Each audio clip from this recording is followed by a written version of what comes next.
Juges, chapitre 1.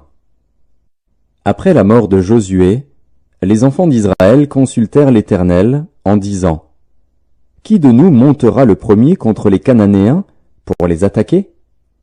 L'Éternel répondit: Juda montera. Voici, j'ai livré le pays entre ses mains. Et Juda dit à Siméon, son frère: Monte avec moi dans le pays qui m'est échu par le sort, et nous combattrons les Cananéens.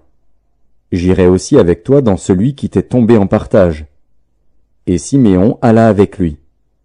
Juda monta, et l'Éternel livra entre leurs mains les Cananéens et les Phéréziens. Ils bâtirent 10 000 hommes à Bézek. Ils trouvèrent Adoni-Bézek à Bézek, ils l'attaquèrent, et ils bâtirent les Cananéens et les Phéréziens. Adoni-Bézek prit la fuite. Mais ils le poursuivirent et le saisirent, et ils lui coupèrent les pouces des mains et des pieds. Adoni-Bézek dit: 70 rois, ayant les pouces des mains et des pieds coupés, ramassaient sous ma table. Dieu me rend ce que j'ai fait. On l'emmena à Jérusalem, et il y mourut. Les fils de Juda attaquèrent Jérusalem et la prirent. Ils la frappèrent du tranchant de l'épée et mirent le feu à la ville. Les fils de Juda descendirent ensuite pour combattre les Cananéens qui habitaient la montagne, la contrée du Midi et la plaine. Juda marcha contre les Cananéens qui habitaient à Hébron, appelé autrefois Kirjat Arba. Et il bâtit Shéshaï, Aïman et Talmaï. De là il marcha contre les habitants de Débir. Débir s'appelait autrefois Kirjat Sépher. Caleb dit: Je donnerai ma fille Aksa pour femme à celui qui battra Kirjat Sépher et qui la prendra. Othniel, fils de Kénaz, frère cadet de Caleb, s'en empara. Et Caleb lui donna pour femme sa fille Aksa. Lorsqu'elle fut entrée chez Othniel, elle le sollicita de demander à son père un champ. Elle descendit de dessus son âne, et Caleb lui dit: Qu'as-tu? Elle lui répondit: Fais-moi un présent, car tu m'as donné une terre du Midi. Donne-moi aussi des sources d'eau. Et Caleb lui donna les sources supérieures et les sources inférieures. Les fils du Kénien, beau-père de Moïse, montèrent de la ville des palmiers, avec les fils de Juda, dans le désert de Juda au midi d'Arad, et ils allèrent s'établir parmi le peuple. Juda se mit en marche avec Siméon, son frère, et ils bâtirent les Cananéens qui habitaient à Tséphat. Ils dévouèrent la ville par interdit, et on l'appela Horma. Juda s'empara encore de Gaza et de son territoire, d'Ascalon et de son territoire, et d'Écron et de son territoire. L'Éternel fut avec Juda. Et Juda se rendit maître de la montagne, mais il ne put chasser les habitants de la plaine, parce qu'ils avaient des chars de fer. On donna Hébron à Caleb, comme l'avait dit Moïse, et il en chassa les 3 fils d'Anak. Les fils de Benjamin ne chassèrent point les Jébusiens qui habitaient à Jérusalem. Et les Jébusiens ont habité jusqu'à ce jour dans Jérusalem avec les fils de Benjamin. La maison de Joseph monta aussi contre Béthel, et l'Éternel fut avec eux. La maison de Joseph fit explorer Béthel, qui s'appelait autrefois Luz. Les gardes virent un homme qui sortait de la ville, et ils lui dirent: Montre-nous par où nous pourrons entrer dans la ville, et nous te ferons grâce. Il leur montra par où ils pourraient entrer dans la ville. Et ils frappèrent la ville du tranchant de l'épée. Mais ils laissèrent aller cet homme et toute sa famille. Cet homme se rendit dans le pays des Hétiens. Il bâtit une ville, et lui donna le nom de Luz, nom qu'elle a porté jusqu'à ce jour. Manassé ne chassa point les habitants de Beth-Shéan et des villes de son ressort, de Tahanak et des villes de son ressort, de Dor et des villes de son ressort, de Jibléam et des villes de son ressort, de Megiddo et des villes de son ressort. Et les Cananéens voulurent rester dans ce pays. Lorsqu'Israël fut assez fort, il assujettit les Cananéens à un tribut, mais il ne les chassa point. Éphraïm ne chassa point les Cananéens qui habitaient à Gézer, et les Cananéens habitèrent au milieu d'Éphraïm à Gézer. Zabulon ne chassa point les habitants de Kitron, ni les habitants de Nahalol. Et les Cananéens habitèrent au milieu de Zabulon, mais ils furent assujettis à un tribut. Azer ne chassa point les habitants d'Akko, ni les habitants de Sidon, ni ceux d'Aklal, d'Akzib, de Helba, d'Aphik et de Rehob. Et les Azérites habitèrent au milieu des Cananéens, habitants du pays, car ils ne les chassèrent point. Nephtali ne chassa point les habitants de Beth-Shemesh, ni les habitants de Beth-Anath, et il habita au milieu des Cananéens, habitants du pays, mais les habitants de Beth-Shemesh et de Beth-Anath furent assujettis à un tribut.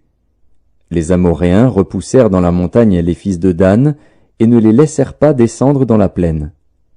Les Amoréens voulurent rester à Ar-Hérès, à Ajalon et à Shaalbim, mais la main de la maison de Joseph s'appesantit sur eux, et ils furent assujettis à un tribut.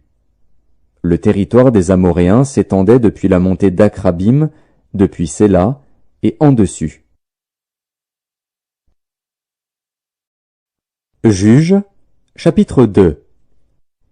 Un envoyé de l'Éternel monta de Gilgal à Bokim, et dit, « Je vous ai fait monter hors d'Égypte, et je vous ai amené dans le pays que j'ai juré à vos pères de vous donner. J'ai dit, jamais je ne romprai mon alliance avec vous. Et vous, vous ne traiterez point alliance avec les habitants de ce pays, vous renverserez leurs autels. Mais vous n'avez point obéi à ma voix. Pourquoi avez-vous fait cela? J'ai dit alors, je ne les chasserai point devant vous, mais ils seront à vos côtés, et leurs dieux vous seront un piège. Lorsque l'envoyé de l'Éternel eut dit ces paroles à tous les enfants d'Israël, le peuple éleva la voix et pleura. Ils donnèrent à ce lieu le nom de Bokim, et ils y offrirent des sacrifices à l'Éternel. Josué renvoya le peuple, et les enfants d'Israël allèrent chacun dans son héritage pour prendre possession du pays. Le peuple servit l'Éternel pendant toute la vie de Josué, et pendant toute la vie des anciens qui survécurent à Josué et qui avaient vu toutes les grandes choses que l'Éternel avait faites en faveur d'Israël. Josué, fils de Nun, serviteur de l'Éternel, mourut âgé de 110 ans. On l'ensevelit dans le territoire qu'il avait eu en partage, à Timnath-Hérès, dans la montagne d'Éphraïm, au nord de la montagne de Gaash. Toute cette génération fut recueillie auprès de ses pères, et il s'éleva après elle une autre génération qui ne connaissait point l'Éternel, ni ce qu'il avait fait en faveur d'Israël. Les enfants d'Israël firent alors ce qui déplaît à l'Éternel, et ils servirent les Baals. Ils abandonnèrent l'Éternel, le Dieu de leur père, qui les avait fait sortir du pays d'Égypte, et ils allèrent après d'autres dieux d'entre les dieux des peuples qui les entouraient. Ils se prosternèrent devant eux, et ils irritèrent l'Éternel. Ils abandonnèrent l'Éternel, et ils servirent Baal et les Astartés. La colère de l'Éternel s'enflamma contre Israël. Il les livra entre les mains de pillards qui les pillèrent, il les vendit entre les mains de leurs ennemis d'alentour, et ils ne purent plus résister à leurs ennemis. Partout où ils allaient, la main de l'Éternel était contre eux pour leur faire du mal, comme l'Éternel l'avait dit, comme l'Éternel le leur avait juré. Ils furent ainsi dans une grande détresse. L'Éternel suscita des juges, afin qu'ils les délivrassent de la main de ceux qui les pillaient. Mais ils n'écoutèrent pas même leurs juges, car ils se prostituèrent à d'autres dieux, se prosternèrent devant eux. Ils se détournèrent promptement de la voie qu'avait suivie leur père, et ils n'obéirent point comme eux au commandement de l'Éternel. Lorsque l'Éternel leur suscitait des juges, l'Éternel était avec le juge, et il les délivrait de la main de leurs ennemis pendant toute la vie du juge. Car l'Éternel avait pitié de leurs gémissements contre ceux qui les opprimaient et les tourmentaient. Mais, à la mort du juge, ils se corrompaient de nouveau plus que leur père, en allant après d'autres dieux pour les servir et se prosterner devant eux, et ils persévéraient dans la même conduite et le même endurcissement. Alors la colère de l'Éternel s'enflamma contre Israël, et il dit, « Puisque cette nation a transgressé mon alliance que j'avais prescrite à ses pères, et puisqu'ils n'ont point obéi à ma voix, je ne chasserai plus devant eux aucune des nations que Josué laissa quand il mourut. C'est ainsi que je mettrai par elles Israël à l'épreuve, pour savoir s'ils prendront garde ou non de suivre la voie de l'Éternel, comme leurs pères y ont pris garde. » Et l'Éternel laissa en repos ces nations qu'il n'avait pas livrées entre les mains de Josué, et il ne se hâta point de les chasser. Juges, chapitre 3. Voici les nations que l'Éternel laissa pour éprouver par elles Israël, tous ceux qui n'avaient pas connu toutes les guerres de Canaan. Il voulait seulement que les générations des enfants d'Israël connussent et apprissent la guerre, ceux qui ne l'avaient pas connue auparavant. Ces nations étaient les 5 princes des Philistins, tous les Cananéens, les Sidoniens et les Héviens qui habitaient la montagne du Liban, depuis la montagne de Baal-Hermon jusqu'à l'entrée de Hamath. Ces nations servirent à mettre Israël à l'épreuve, afin que l'Éternel sût s'ils obéiraient au commandement qu'il avait prescrit à leur père par Moïse. Et les enfants d'Israël habitèrent au milieu des Cananéens, des Hétiens, des Amoréens, des Phéréziens, des Héviens et des Jébusiens. Ils prirent leurs filles pour femmes, ils donnèrent à leurs fils leurs propres filles, et ils servirent leur Dieu. Les enfants d'Israël firent ce qui déplaît à l'Éternel, ils oublièrent l'Éternel, et ils servirent les Baals et les idoles. La colère de l'Éternel s'enflamma contre Israël, et il les vendit entre les mains de Cushan-Rishéataïm, roi de Mésopotamie.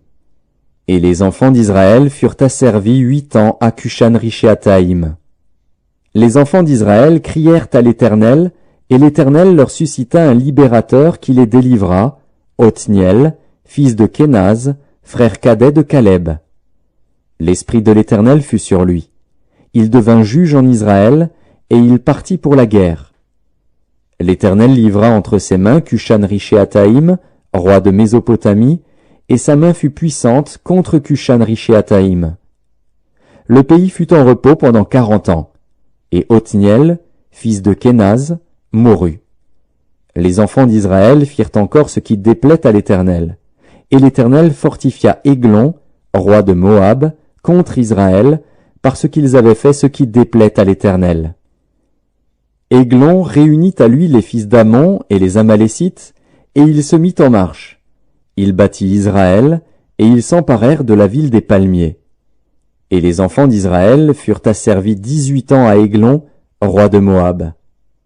Les enfants d'Israël crièrent à l'Éternel, et l'Éternel leur suscita un libérateur, Éhud, fils de Guéra, benjamite, qui ne se servait pas de la main droite.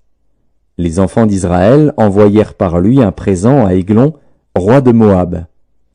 Éhud se fit une épée à 2 tranchants, longue d'une coudée, et il la ceignit sous ses vêtements, au côté droit. Il offrit le présent à Églon, roi de Moab. Or Églon était un homme très gras. Lorsqu'il eut achevé d'offrir le présent, il renvoya les gens qui l'avaient apporté. Il revint lui-même depuis les carrières près de Gilgal, et il dit, « Ô roi, j'ai quelque chose de secret à te dire. » Le roi dit, « Silence !» Et tous ceux qui étaient auprès de lui sortirent. Éhud l'aborda comme il était assis seul dans sa chambre d'été, et il dit, « J'ai une parole de Dieu pour toi. » Églon se leva de son siège. Alors Éhud avança la main gauche, tira l'épée de son côté droit, et la lui enfonça dans le ventre. La poignée même entra après la lame, et la graisse se referma autour de la lame, car il ne retira pas du ventre l'épée, qui sortit par derrière. Éhud sortit par le portique, ferma sur lui les portes de la chambre haute, et tira le verrou. Quand il fut sorti, les serviteurs du roi vinrent et regardèrent, et voici, les portes de la chambre haute étaient fermées au verrou. Ils dirent, « Sans doute il se couvre les pieds dans la chambre d'été. » Ils attendirent longtemps, et comme ils n'ouvraient pas les portes de la chambre haute, ils prirent la clé et ouvrirent, et voici, leur maître était mort, étendu par terre. Pendant leur délai, Éhud prit la fuite, dépassa les carrières, et se sauva à Seïra. Dès qu'il fut arrivé, il sonna de la trompette dans la montagne d'Éphraïm. Les enfants d'Israël descendirent avec lui de la montagne, et il se mit à leur tête. Il leur dit, « Suivez-moi, car l'Éternel a livré entre vos mains les Moabites, vos ennemis. » Ils descendirent après lui, s'emparèrent des gués du Jourdain vis-à-vis de Moab, et ne laissèrent passer personne.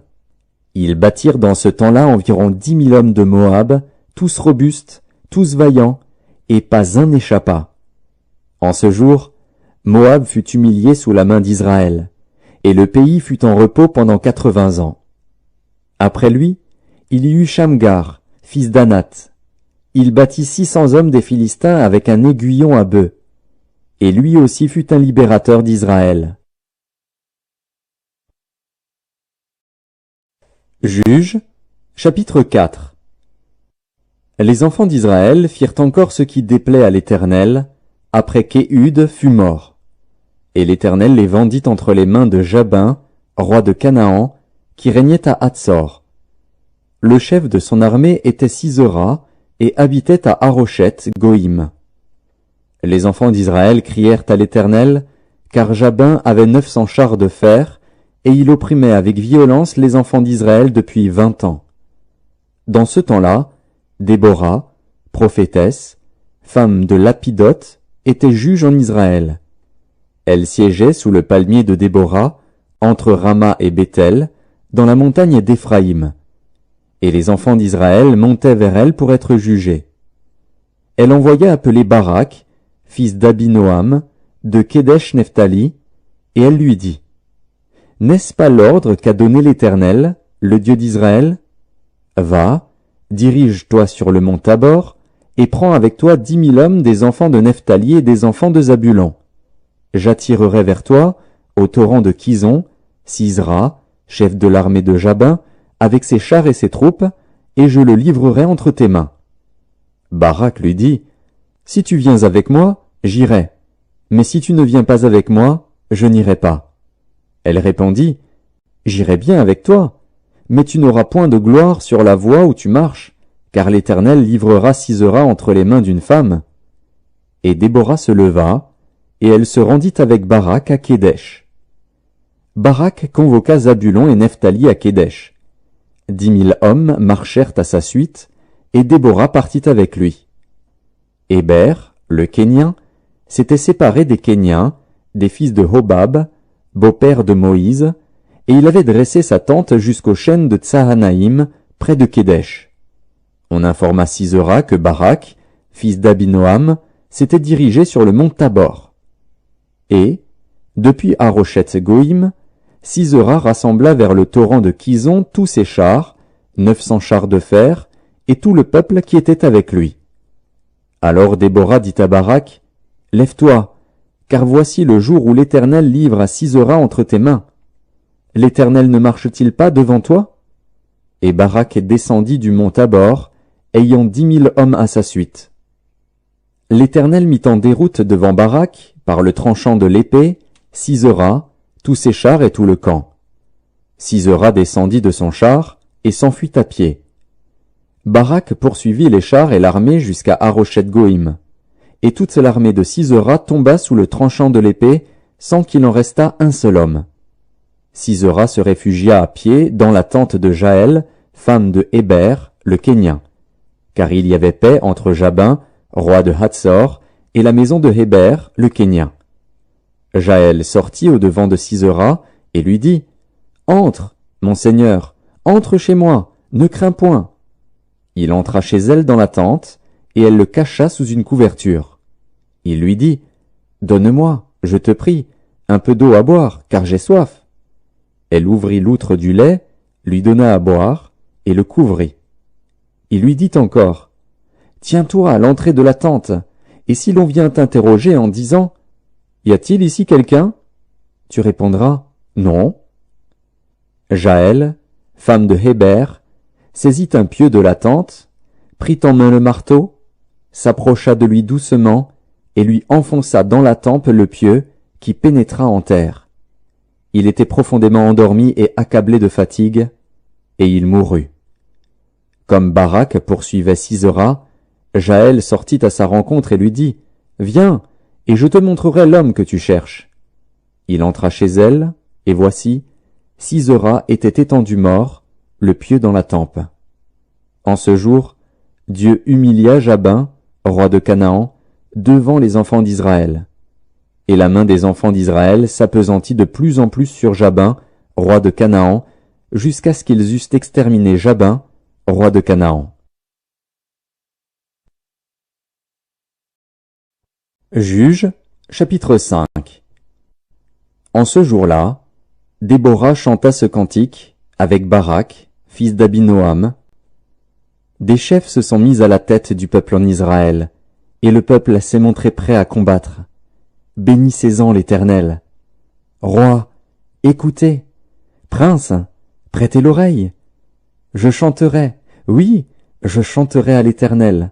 Je chanterai à l'Éternel, le Dieu d'Israël. Ô Éternel, quand tu sortis de Séhir, quand tu t'avanças des champs d'Édom, la terre trembla, et les cieux se fondirent et les nuées se fondirent en eau. Les montagnes s'ébranlèrent devant l'Éternel, ce Sinaï devant l'Éternel, le Dieu d'Israël. Au temps de Shamgar, fils d'Anath, au temps de Jaël, les routes étaient abandonnées, et ceux qui voyageaient prenaient des chemins détournés. Les chefs étaient sans force en Israël, sans force, quand je me suis levé, moi, Déborah, quand je me suis levé comme une mère en Israël. Il avait choisi de nouveaux dieux. Alors la guerre était aux portes. On ne voyait ni bouclier, ni lance chez 40 milliers en Israël. Mon cœur est aux chefs d'Israël, à ceux du peuple qui se sont montrés prêts à combattre. Bénissez l'Éternel. Vous qui montez de blanches ânesses, vous qui avez pour siège des tapis, et vous qui marchez sur la route, chantez. Que de leur voix les archers, du milieu des abreuvoirs, célèbrent les bienfaits de l'Éternel, les bienfaits de son conducteur en Israël. Alors le peuple de l'Éternel descendit aux portes. Réveille-toi, réveille-toi, Déborah. Réveille-toi, réveille-toi, dis un cantique. Lève-toi, Barak, et emmène tes captifs, fils d'Abinoam. Alors un reste du peuple triompha des puissants, l'Éternel me donna la victoire sur les héros. D'Éphraïm arrivèrent les habitants d'Amalek. À ta suite marcha Benjamin parmi ta troupe. De Makir vinrent des chefs, et de Zabulon des commandants. Les princes d'Issachar furent avec Déborah, et Issachar suivit Barak. Il fut envoyé sur ses pas dans la vallée. Près des ruisseaux de Ruben, grandes furent les résolutions du cœur. Pourquoi es-tu resté au milieu des étables à écouter le bêlement des troupeaux? Au ruisseau de Ruben, grandes furent les délibérations du cœur. Galaad, au-delà du Jourdain, n'a pas quitté sa demeure. Pourquoi Dan s'est-il tenu sur les navires? Azer s'est assis sur le rivage de la mer et s'est reposé dans ses ports. Zabulon est un peuple qui affronta la mort, et Nephtali de même, sur les hauteurs des champs. Les rois vinrent, ils combattirent, alors combattirent les rois de Canaan, à Tahanak, aux eaux de Megiddo. Ils ne remportèrent nul butin, nul argent. Des cieux ont combattu, de leurs sentiers les étoiles combattirent contre Sisera. Le torrent de Kison les a entraînés, le torrent des anciens temps, le torrent de Kison. Mon âme, foule aux pieds les héros. Alors les talons des chevaux retentirent, à la fuite précipités de leurs guerriers. Maudissez mes roses, dit l'ange de l'Éternel, maudissez, maudissez ses habitants, car ils ne vinrent pas au secours de l'Éternel, parmi les hommes vaillants. Béni soit entre les femmes Jaël, femme de Héber, le Kénien. Bénie soit-elle entre les femmes qui habitent sous les tentes. Il demanda de l'eau, elle a donné du lait, dans la coupe d'honneur elle a présenté de la crème. D'une main elle a saisi le pieu, et de sa droite le marteau des travailleurs. Elle a frappé Sisera, lui a fendu la tête, fracassé et transpercé la tempe. Au pied de Jaël il s'est affaissé, il est tombé, il s'est couché. À ses pieds il s'est affaissé, il est tombé. Là où il s'est affaissé, là il est tombé sans vie. Par la fenêtre, à travers le treillis, la mère de Sisera regarde et s'écrie « Pourquoi son char tarde-t-il à venir? Pourquoi ses chars vont-ils si lentement ?» Les plus sages d'entre ces femmes lui répondent, et elle se répond à elle-même « Ne trouve-t-il pas du butin? Ne le partage-t-il pas? Une jeune fille, 2 jeunes filles par homme, du butin en vêtements de couleur pour Sisera, du butin en vêtements de couleur, brodé, un vêtement de couleur, 2 vêtements brodés, pour le cou du vainqueur. Périssent ainsi tous tes ennemis, ô Éternel. Ceux qui l'aiment sont comme le soleil, quand il paraît dans sa force. Le pays fut en repos pendant 40 ans.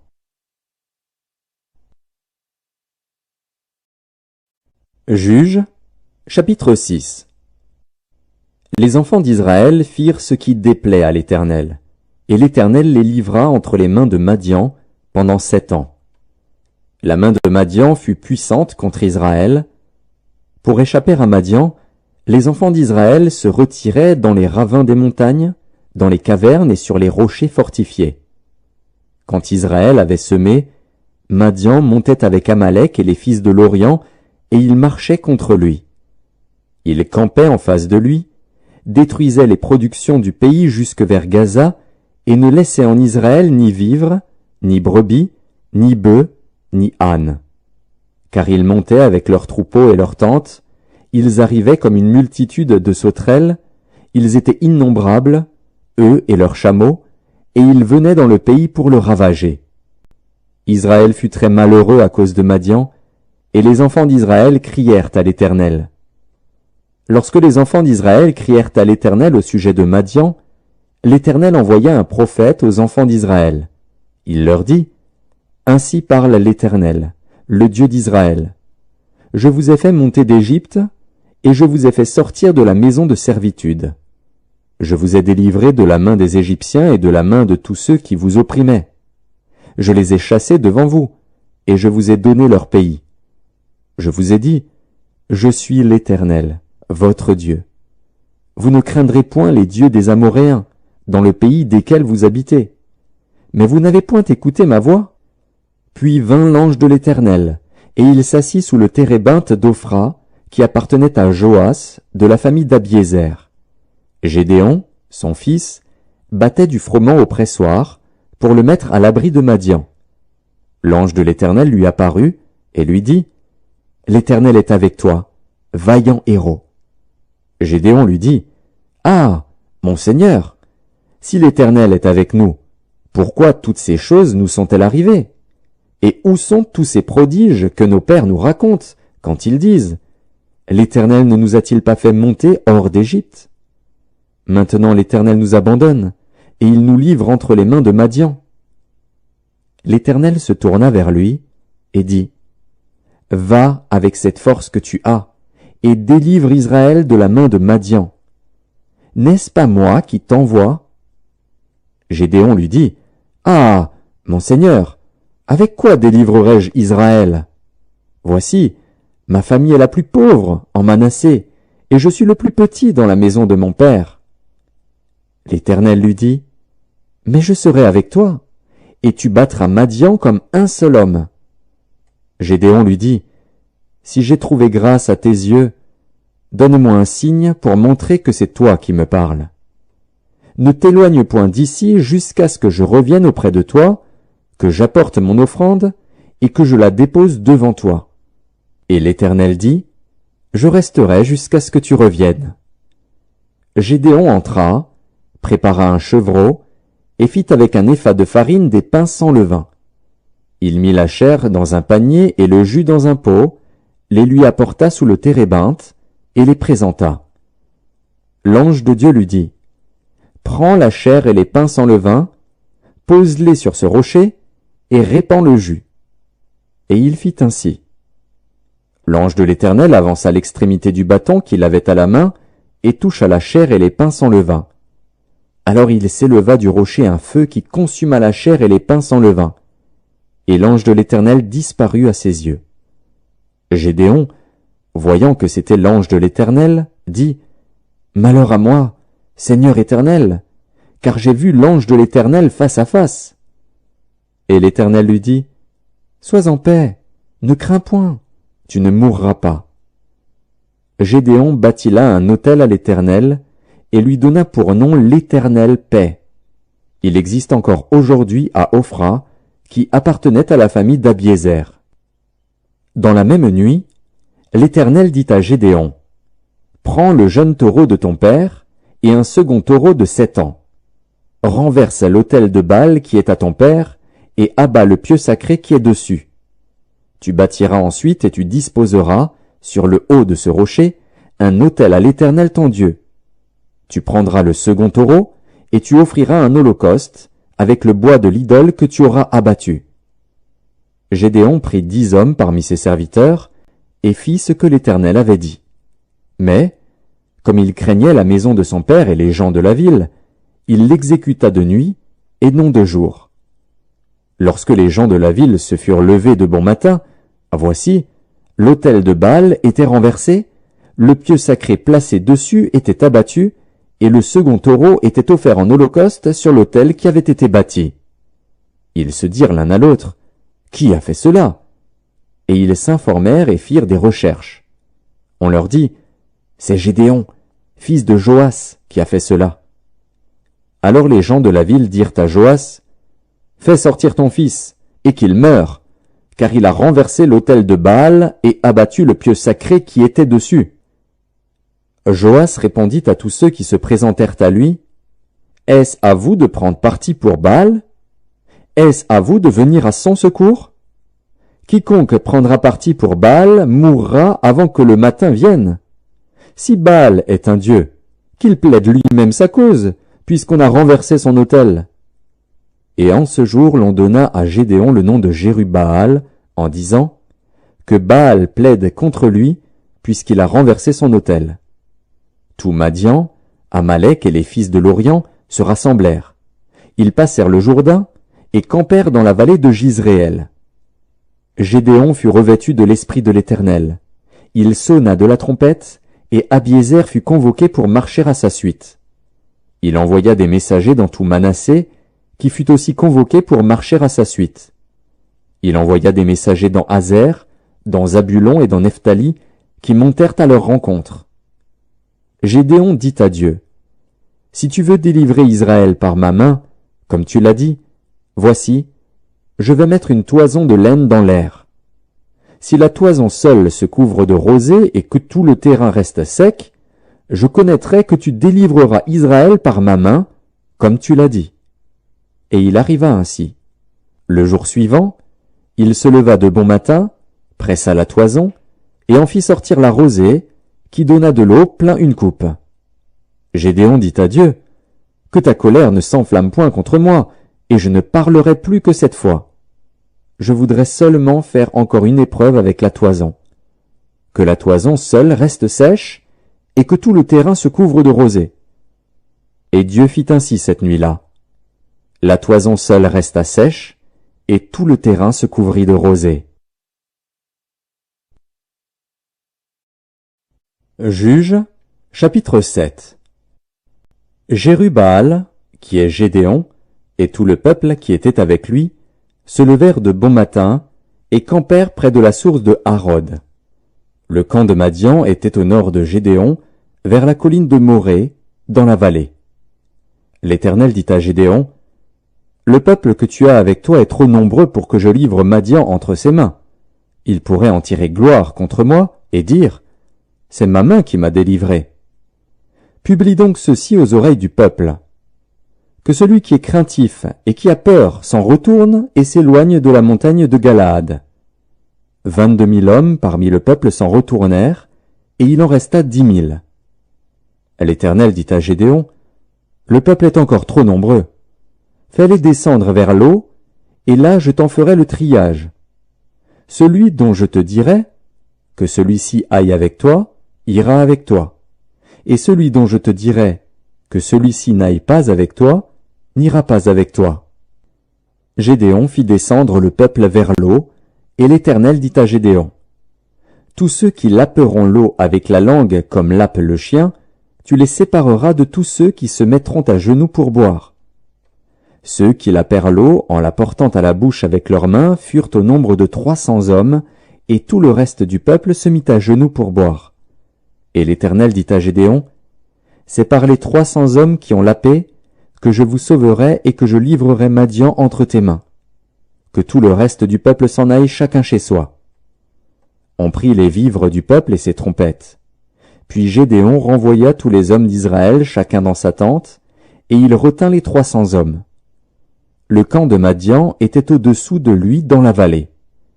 L'Éternel dit à Gédéon pendant la nuit, « Lève-toi, descends au camp, car je l'ai livré entre tes mains. Si tu crains de descendre, descends-y avec Pura, ton serviteur. Tu écouteras ce qu'ils diront, et après cela tes mains seront fortifiées. Descends donc au camp. » Il descendit avec Pura, son serviteur, jusqu'aux avant-postes du camp.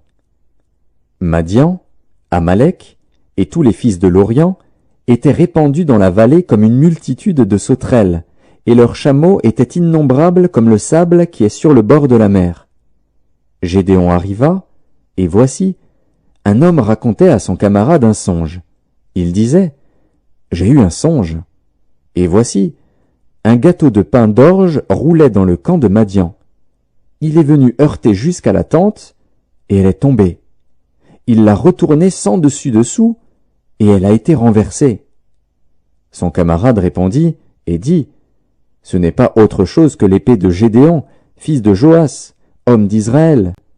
Dieu a livré entre ses mains Madian et tout le camp. » Lorsque Gédéon eut entendu le récit du songe et son explication, il se prosterna, revint au camp d'Israël et dit, « Levez-vous, car l'Éternel a livré entre vos mains le camp de Madian. » Il divisa en 3 corps les 300 hommes, et il leur remit à tous des trompettes et des cruches vides, avec des flambeaux dans les cruches. Il leur dit, « Vous me regarderez et vous ferez comme moi. Dès que j'aborderai le camp, vous ferez ce que je ferai. Et quand je sonnerai de la trompette, moi et tous ceux qui seront avec moi, vous sonnerez aussi de la trompette tout autour du camp, et vous direz, « Pour l'Éternel et pour Gédéon. » Gédéon et les 100 hommes qui étaient avec lui arrivèrent aux abords du camp au commencement de la veille du milieu, comme on venait de placer les gardes. Ils sonnèrent de la trompette et brisèrent les cruches qu'ils avaient à la main. Les 3 corps sonnèrent de la trompette et brisèrent les cruches. Ils saisirent de la main gauche les flambeaux et de la main droite les trompettes pour sonner, et ils s'écrièrent, « Épée pour l'Éternel et pour Gédéon !» Ils restèrent chacun à sa place autour du camp, et tout le camp se mit à courir, à pousser des cris et à prendre la fuite. Les 300 hommes sonnèrent encore de la trompette, et, dans tout le camp, l'Éternel leur fit tourner l'épée les uns contre les autres. Le camp s'enfuit jusqu'à Beth-Shitta vers Tseréra, jusqu'au bord d'Abel-Méhola près de Tabat. Les hommes d'Israël se rassemblèrent, ceux de Nephtali, d'Azer et de tout Manassé, et ils poursuivirent Madian. Gédéon envoya des messagers dans toute la montagne d'Éphraïm pour dire, « Descendez à la rencontre de Madian et coupez-leur le passage des eaux jusqu'à Beth-Bara et celui du Jourdain. » Tous les hommes d'Éphraïm se rassemblèrent et ils s'emparèrent du passage des eaux jusqu'à Beth-Bara et de celui du Jourdain. Ils saisirent 2 chefs de Madian, Oreb et Zib. Ils tuèrent Oreb au rocher d'Oreb, et ils tuèrent Zib au pressoir de Zib. Ils poursuivirent Madian, et ils apportèrent les têtes d'Oreb et de Zib à Gédéon de l'autre côté du Jourdain. Juges, chapitre 8. Les hommes d'Éphraïm dirent à Gédéon, « Que signifie cette manière d'agir envers nous? Pourquoi ne pas nous avoir rappelés quand tu es allé combattre Madian ?» Et ils eurent avec lui une violente querelle.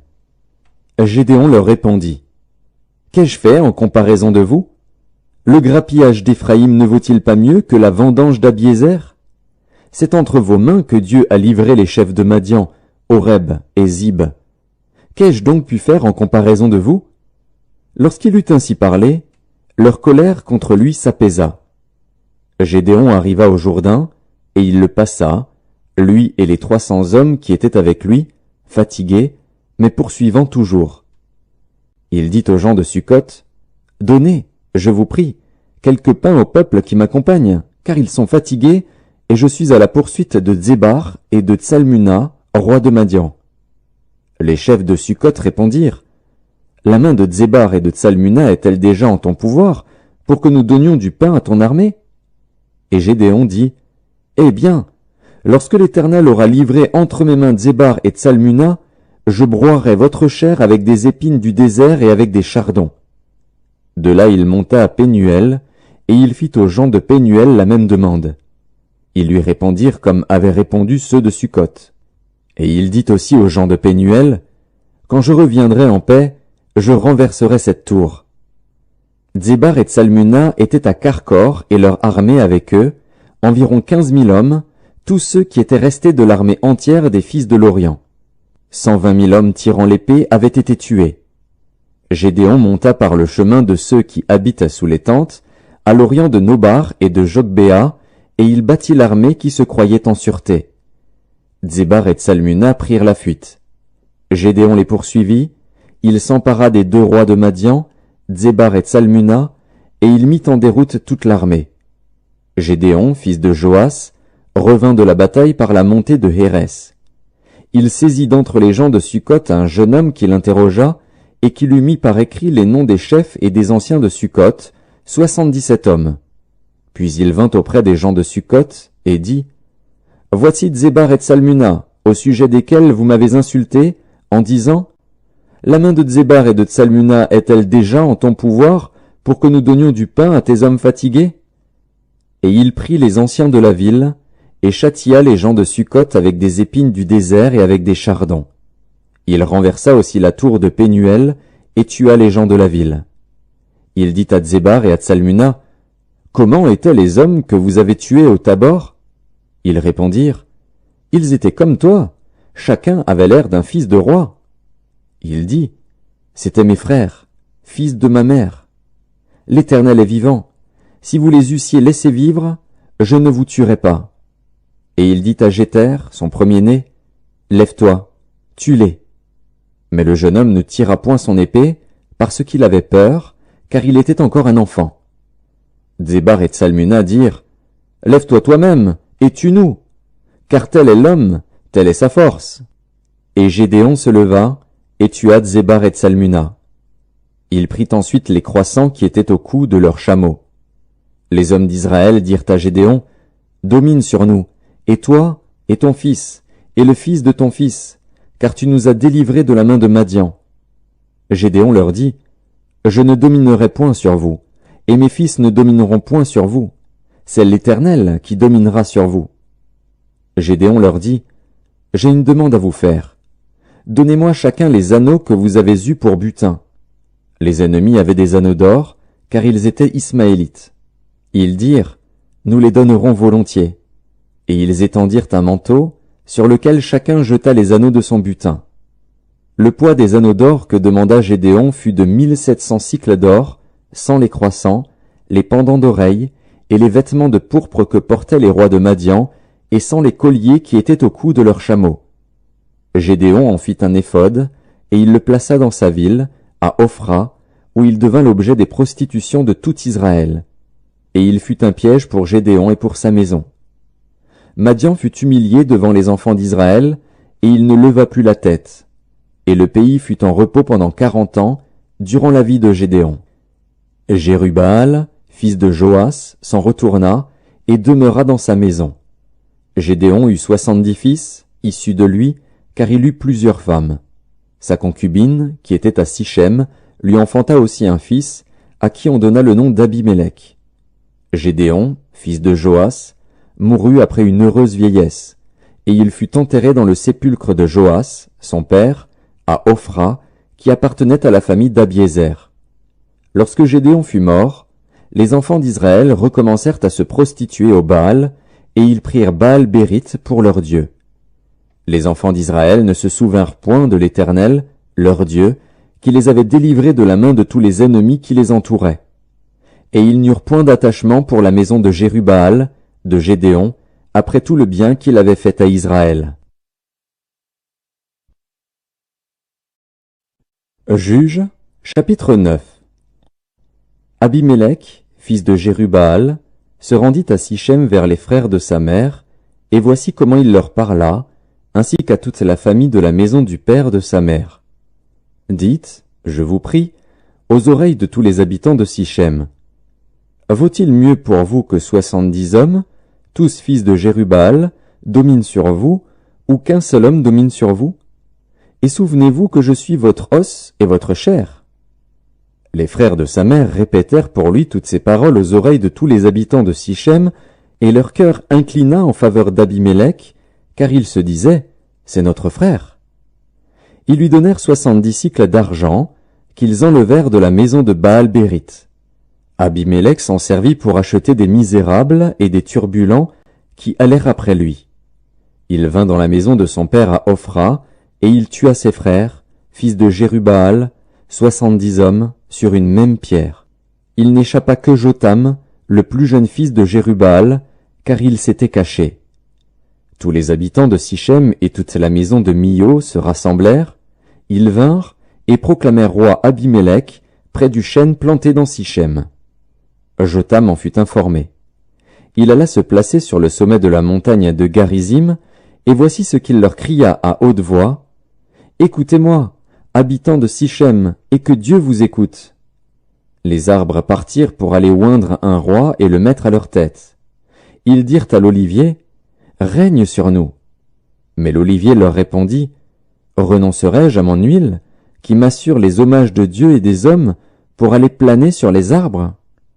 Et les arbres dirent au figuier, « Viens, toi, règne sur nous. » Mais le figuier leur répondit, « Renoncerai-je à ma douceur et à mon excellent fruit, pour aller planer sur les arbres ?» Et les arbres dirent à la vigne, « Viens, toi, règne sur nous. » Mais la vigne leur répondit, « Renoncerai-je à mon vin, qui réjouit Dieu et les hommes, pour aller planer sur les arbres ?»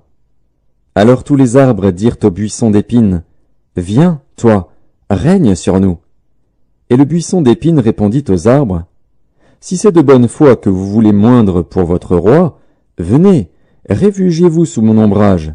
Sinon, un feu sortira du buisson d'épines et dévorera les cèdres du Liban. » Maintenant, est-ce de bonne foi et avec intégrité que vous avez agi en proclamant roi Abimélec? Avez-vous eu de la bienveillance pour Jérubbaal et sa maison? L'avez-vous traité selon les services qu'il a rendus? Car mon père a combattu pour vous, il a exposé sa vie, et il vous a délivré de la main de Madian. Et vous, vous vous êtes levé contre la maison de mon père, vous avez tué ses fils, 70 hommes, sur une même pierre, et vous avez proclamé roi sur les habitants de Sichem Abimélec, fils de sa servante, parce qu'il est votre frère. Si c'est de bonne foi et avec intégrité qu'en ce jour vous avez agi envers Jérubbaal et sa maison, eh bien, qu'Abimélec fasse votre joie, et que vous fassiez aussi la sienne. Sinon, qu'un feu sorte d'Abimélec et dévore les habitants de Sichem et la maison de Milo, et qu'un feu sorte des habitants de Sichem et de la maison de Milo et dévore Abimélec. » Jotham se retira et prit la fuite. Il s'en alla à Ber, où il demeura loin d'Abimélec, son frère. Abimélec avait dominé 3 ans sur Israël. Alors Dieu envoya un mauvais esprit entre Abimélec et les habitants de Sichem, et les habitants de Sichem furent infidèles à Abimélec, afin que la violence commise sur les 70 fils de Jérubbaal reçût son châtiment, et que leur sang retombât sur Abimélec, leur frère, qui les avait tués, et sur les habitants de Sichem, qu'il avait aidé à tuer ses frères. Les habitants de Sichem placèrent en embuscade contre lui, sur les sommets des montagnes, des gens qui dépouillaient tous ceux qui passaient près d'eux sur le chemin. Et cela fut rapporté à Abimélec. Gaal, fils d'Ébed, vint avec ses frères, et ils passèrent à Sichem. Les habitants de Sichem eurent confiance en lui. Ils sortirent dans la campagne, vendangèrent leurs vignes, foulèrent les raisins, et se livrèrent à des réjouissances. Ils entrèrent dans la maison de leur Dieu, ils mangèrent et burent, et ils maudirent Abimélec. Et Gaal, fils d'Ébed, disait, « Qui est Abimélec, et qu'est Sichem, pour que nous servions Abimélec? N'est-il pas fils de Jérubbaal, et Zébul n'est-il pas son commissaire? Servez les hommes de Hamor, père de Sichem. Mais nous, pourquoi servirions-nous Abimélec? Oh, si j'étais le maître de ce peuple, je renverserais Abimélec. » Et il disait d'Abimélec, « Renforce ton armée, mets-toi en marche. » Zébul, gouverneur de la ville, apprit ce que disait Gaal, fils d'Ébed, et sa colère s'enflamma. Il envoya secrètement des messagers à Abimélec pour lui dire « Voici, Gaal, fils d'Ébed, et ses frères, sont venus à Sichem, et ils soulèvent la ville contre toi. Maintenant, pars de nuit, toi et le peuple qui est avec toi, et mets-toi en embuscade dans la campagne. Le matin, au lever du soleil, tu fondras avec impétuosité sur la ville. Et lorsque Gaal et le peuple qui est avec lui sortiront contre toi, tu lui feras ce que tes forces permettront. » Abimélec et tout le peuple qui était avec lui partirent de nuit, et ils se mirent en embuscade près de Sichem, divisés en 4 corps. Gaal, fils d'Ébed, sortit, et il se tint à l'entrée de la porte de la ville. Abimélec et tout le peuple qui était avec lui se levèrent alors de l'embuscade. Gaal aperçut le peuple, et il dit à Zébul, « Voici un peuple qui descend du sommet des montagnes. » Zébul lui répondit, « C'est l'ombre des montagnes que tu prends pour des hommes. » Gaal, reprenant la parole, dit, « C'est bien un peuple qui descend des hauteurs du pays, et une troupe arrive par le chemin du chêne des devins. » Zébul lui répondit, « Où donc est ta bouche, toi qui disais, « Qui est Abimélec pour que nous le servions » N'est-ce point là le peuple que tu méprisais? Marche maintenant, livre-lui bataille. » Gaal s'avança à la tête des habitants de Sichem et livra bataille à Abimélec. Poursuivi par Abimélec, il prit la fuite devant lui, et beaucoup d'hommes tombèrent morts jusqu'à l'entrée de la porte. Abimélec s'arrêta à Aruma, et Zébul chassa Gaal et ses frères, qui ne purent rester à Sichem. Le lendemain, le peuple sortit dans la campagne. Abimélec, qui en fut informé, prit sa troupe, la partagea en 3 corps, et se mit en embuscade dans la campagne. Ayant vu que le peuple sortait de la ville, il se leva contre eux et les battit.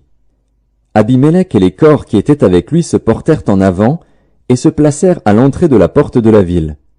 2 de ces corps se jetèrent sur tous ceux qui étaient dans la campagne et les battirent. Abimélec attaqua la ville pendant toute la journée, il s'en empara et tua le peuple qui s'y trouvait. Puis il rasa la ville et y sema du sel.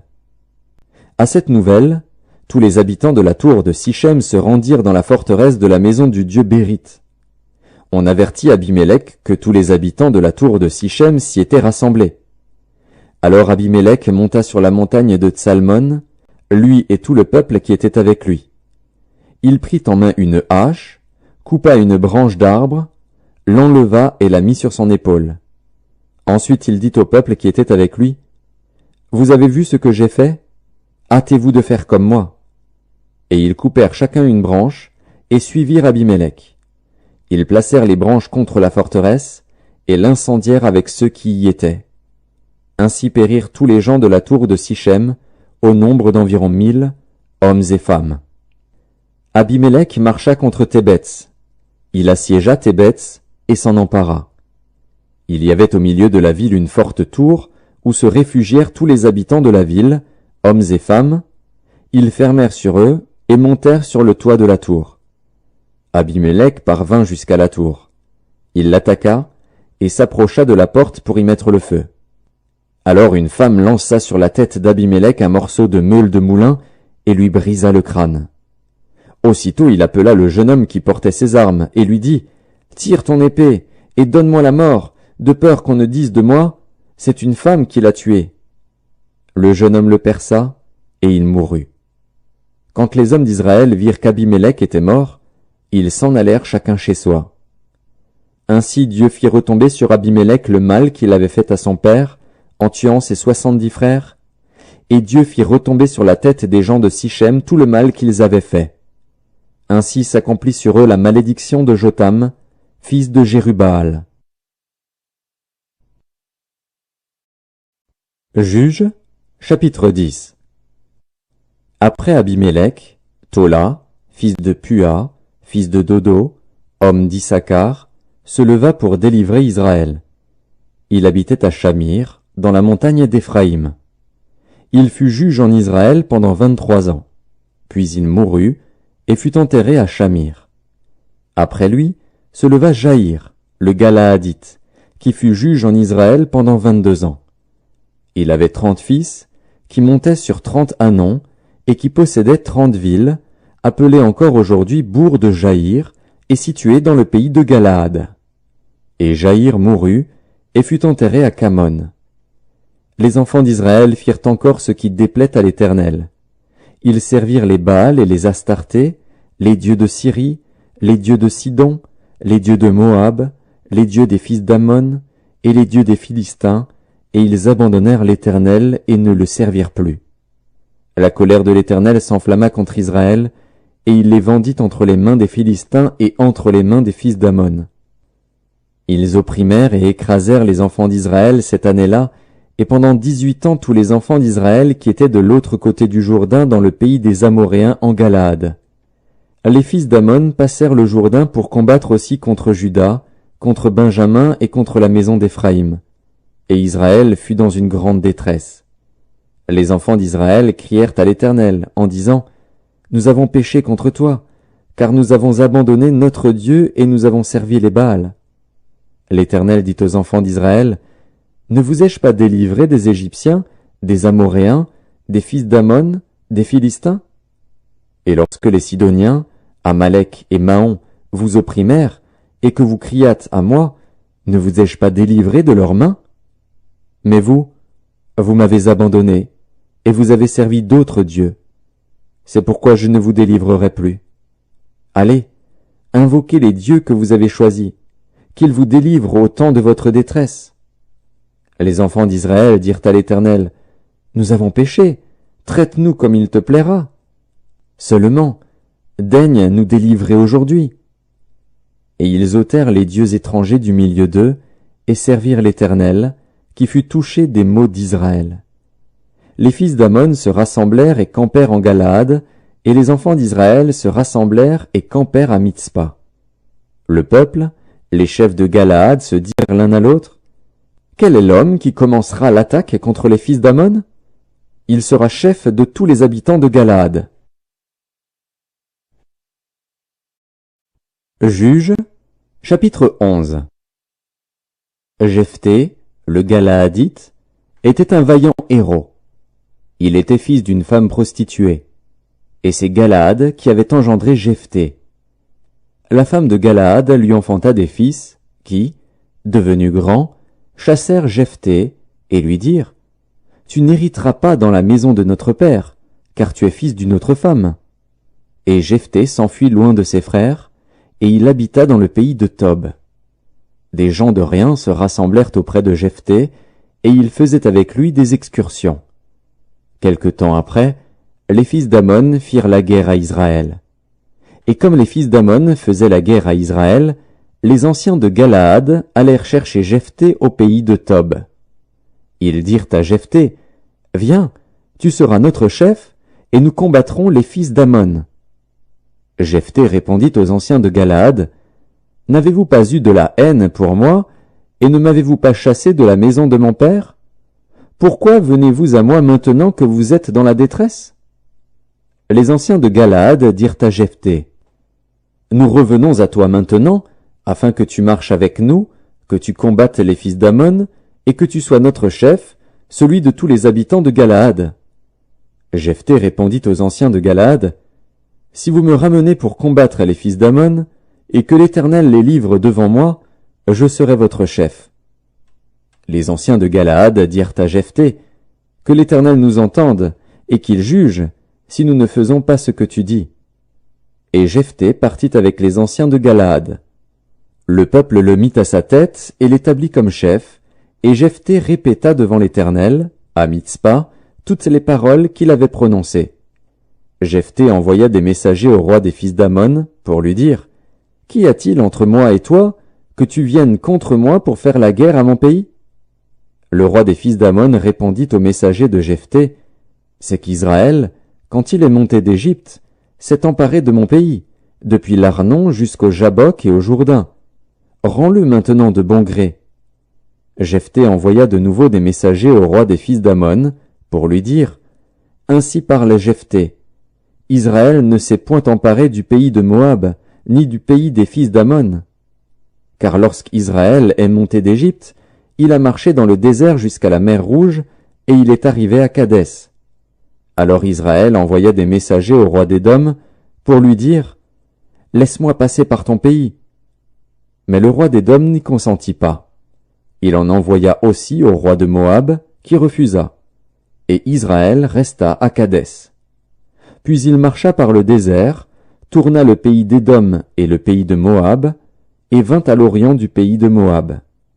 Ils campèrent au-delà de l'Arnon, sans entrer sur le territoire de Moab, car l'Arnon est la frontière de Moab.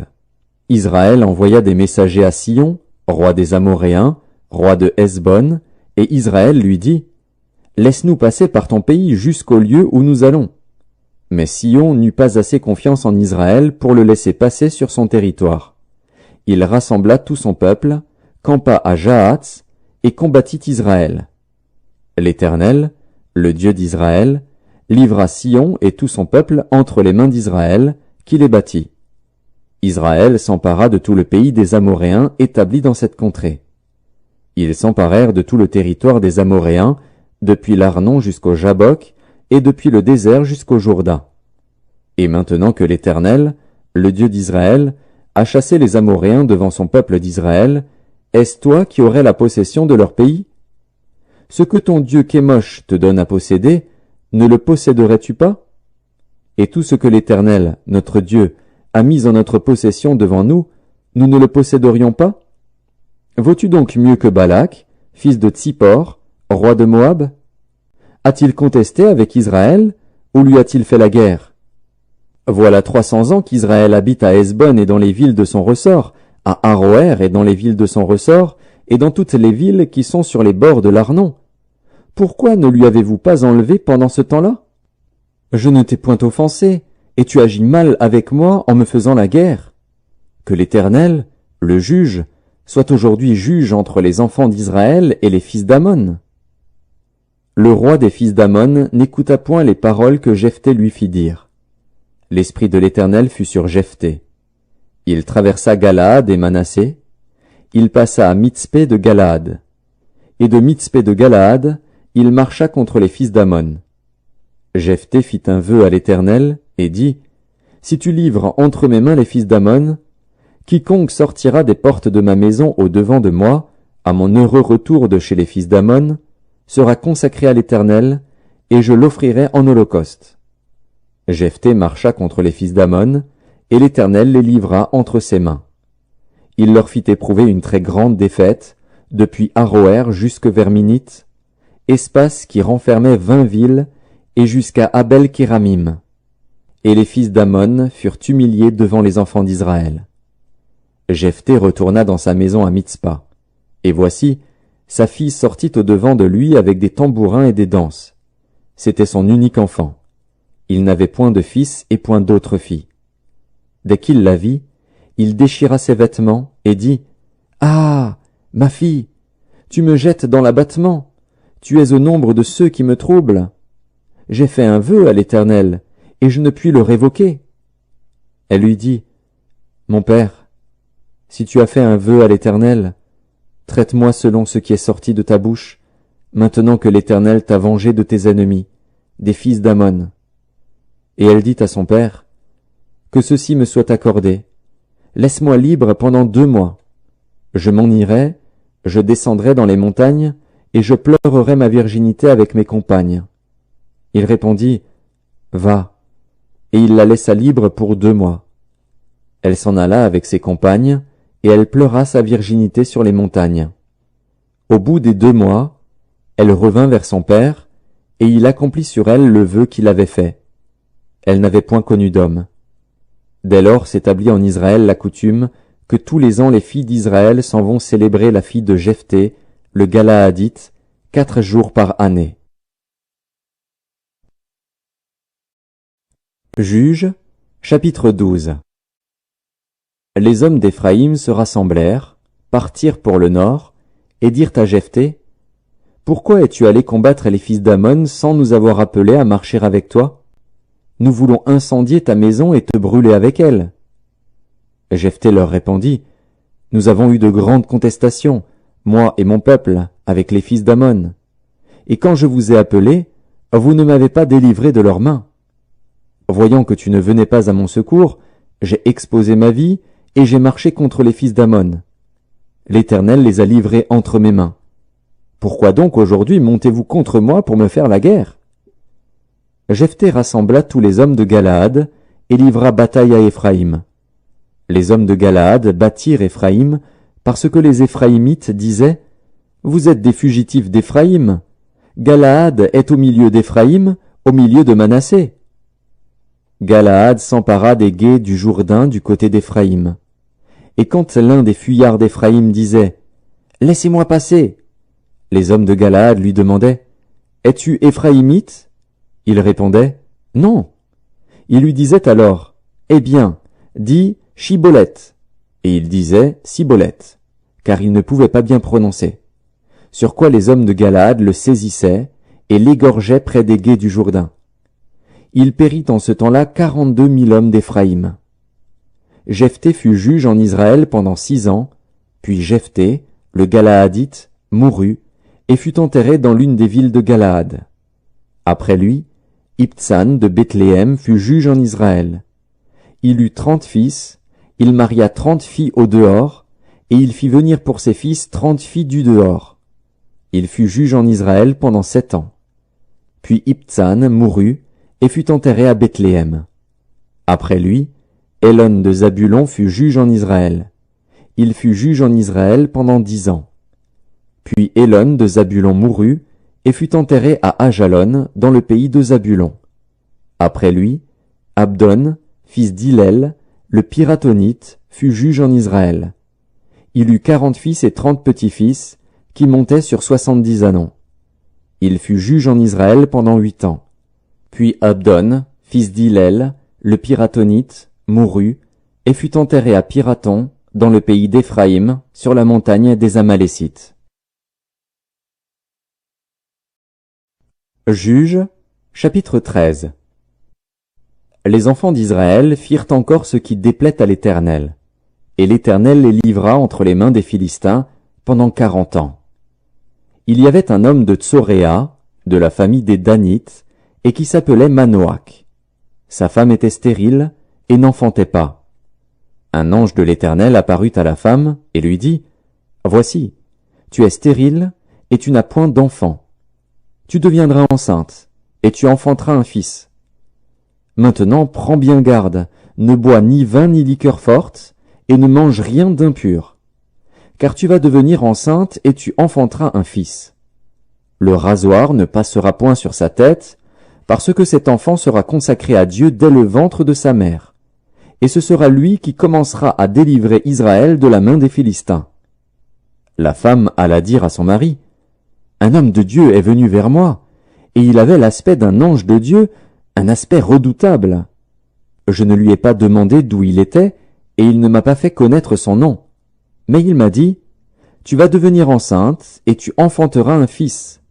Et maintenant ne bois ni vin ni liqueur forte, et ne mange rien d'impur, parce que cet enfant sera consacré à Dieu dès le ventre de sa mère jusqu'au jour de sa mort. » Manoach fit cette prière à l'Éternel, « Ah, Seigneur, que l'homme de Dieu que tu as envoyé vienne encore vers nous, et qu'il nous enseigne ce que nous devons faire pour l'enfant qui naîtra. » Dieu exauça la prière de Manoach, et l'ange de Dieu vint encore vers la femme.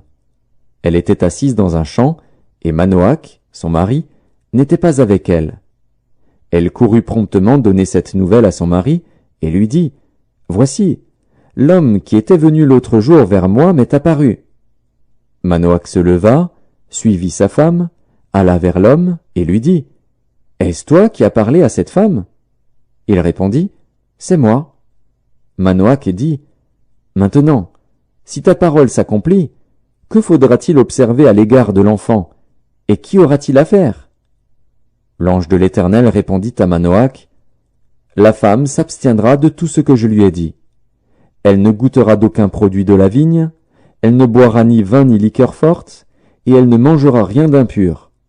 Elle observera tout ce que je lui ai prescrit. » Manoach dit à l'ange de l'Éternel, « Permets-nous de te retenir et de t'apprêter un chevreau. » L'ange de l'Éternel répondit à Manoach, « Quand tu me retiendrais, je ne mangerai pas de ton mets.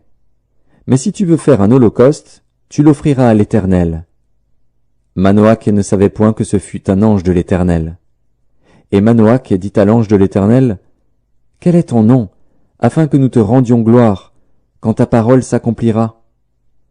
L'ange de l'Éternel lui répondit, « Pourquoi demandes-tu mon nom? Il est merveilleux. » Manoach prit le chevreau et l'offrande, et fit un sacrifice à l'Éternel sur le rocher. Il s'opéra un prodige, pendant que Manoach et sa femme regardaient. Comme la flamme montait de dessus l'autel vers le ciel, l'ange de l'Éternel monta dans la flamme de l'autel. À cette vue, Manoach et sa femme tombèrent la face contre terre. L'ange de l'Éternel n'apparut plus à Manoach et à sa femme. Alors Manoach comprit que c'était l'ange de l'Éternel, et il dit à sa femme, « Nous allons mourir, car nous avons vu Dieu. » Sa femme lui répondit, « Si l'Éternel eût voulu nous faire mourir, il n'aurait pas pris de nos mains l'holocauste et l'offrande, il ne nous aurait pas fait voir tout cela, et il ne nous aurait pas maintenant fait entendre pareille chose. » La femme enfanta un fils, et lui donna le nom de Samson. L'enfant grandit, et l'Éternel le bénit. Et l'esprit de l'Éternel commença à l'agiter à Machané-Dan, entre Tsoréa et Eshtaol. Juges, chapitre 14. Samson descendit à Timna, et il y vit une femme parmi les filles des Philistins. Lorsqu'il fut remonté, il le déclara à son père et à sa mère, et dit, « J'ai vu à Timna une femme parmi les filles des Philistins. Prenez-la maintenant pour ma femme. » Son père et sa mère lui dirent, « N'y a-t-il point de femme parmi les filles de tes frères et dans tout notre peuple, que tu ailles prendre une femme chez les Philistins, qui sont incirconcis? » Et Samson dit à son père, « Prends-la pour moi, car elle me plaît. » Son père et sa mère ne savaient pas que cela venait de l'Éternel, car Samson cherchait une occasion de dispute de la part des Philistins. En ce temps-là, les Philistins dominaient sur Israël. Samson descendit avec son père et sa mère à Timna. Lorsqu'ils arrivèrent aux vignes de Timna, voici, un jeune lion rugissant vint à sa rencontre. L'esprit de l'Éternel saisit Samson, et, sans avoir rien à la main, Samson déchira le lion comme on déchire un chevreau. Il ne dit point à son père et à sa mère ce qu'il avait fait. Il descendit et parla à la femme, et elle lui plut. Quelque temps après, il se rendit de nouveau à Timna pour la prendre, et se détourna pour voir le cadavre du lion. Et voici, il y avait un essaim d'abeilles et du miel dans le corps du lion. Il prit entre ses mains le miel, dont il mangea pendant la route. Et lorsqu'il fut arrivé près de son père et de sa mère, il leur en donna, et ils en mangèrent. Mais il ne leur dit pas qu'il avait pris ce miel dans le corps du lion. Le père de Samson descendit chez la femme. Et là, Samson fit un festin, car c'était la coutume des jeunes gens. Dès qu'on le vit, on invita 30 compagnons qui se tinrent avec lui. Samson leur dit, « Je vais vous proposer une énigme. Si vous me l'expliquez pendant les 7 jours du festin, et si vous la découvrez, je vous donnerai 30 chemises et 30 vêtements de rechange. Mais si vous ne pouvez pas me l'expliquer, ce sera vous qui me donnerez 30 chemises et 30 vêtements de rechange. » Ils lui dirent, « Propose ton énigme, et nous l'écouterons. » Et il leur dit, « De celui qui mange est sorti ce qui se mange, et du fort est sorti le doux. » Pendant 3 jours, ils ne purent expliquer l'énigme.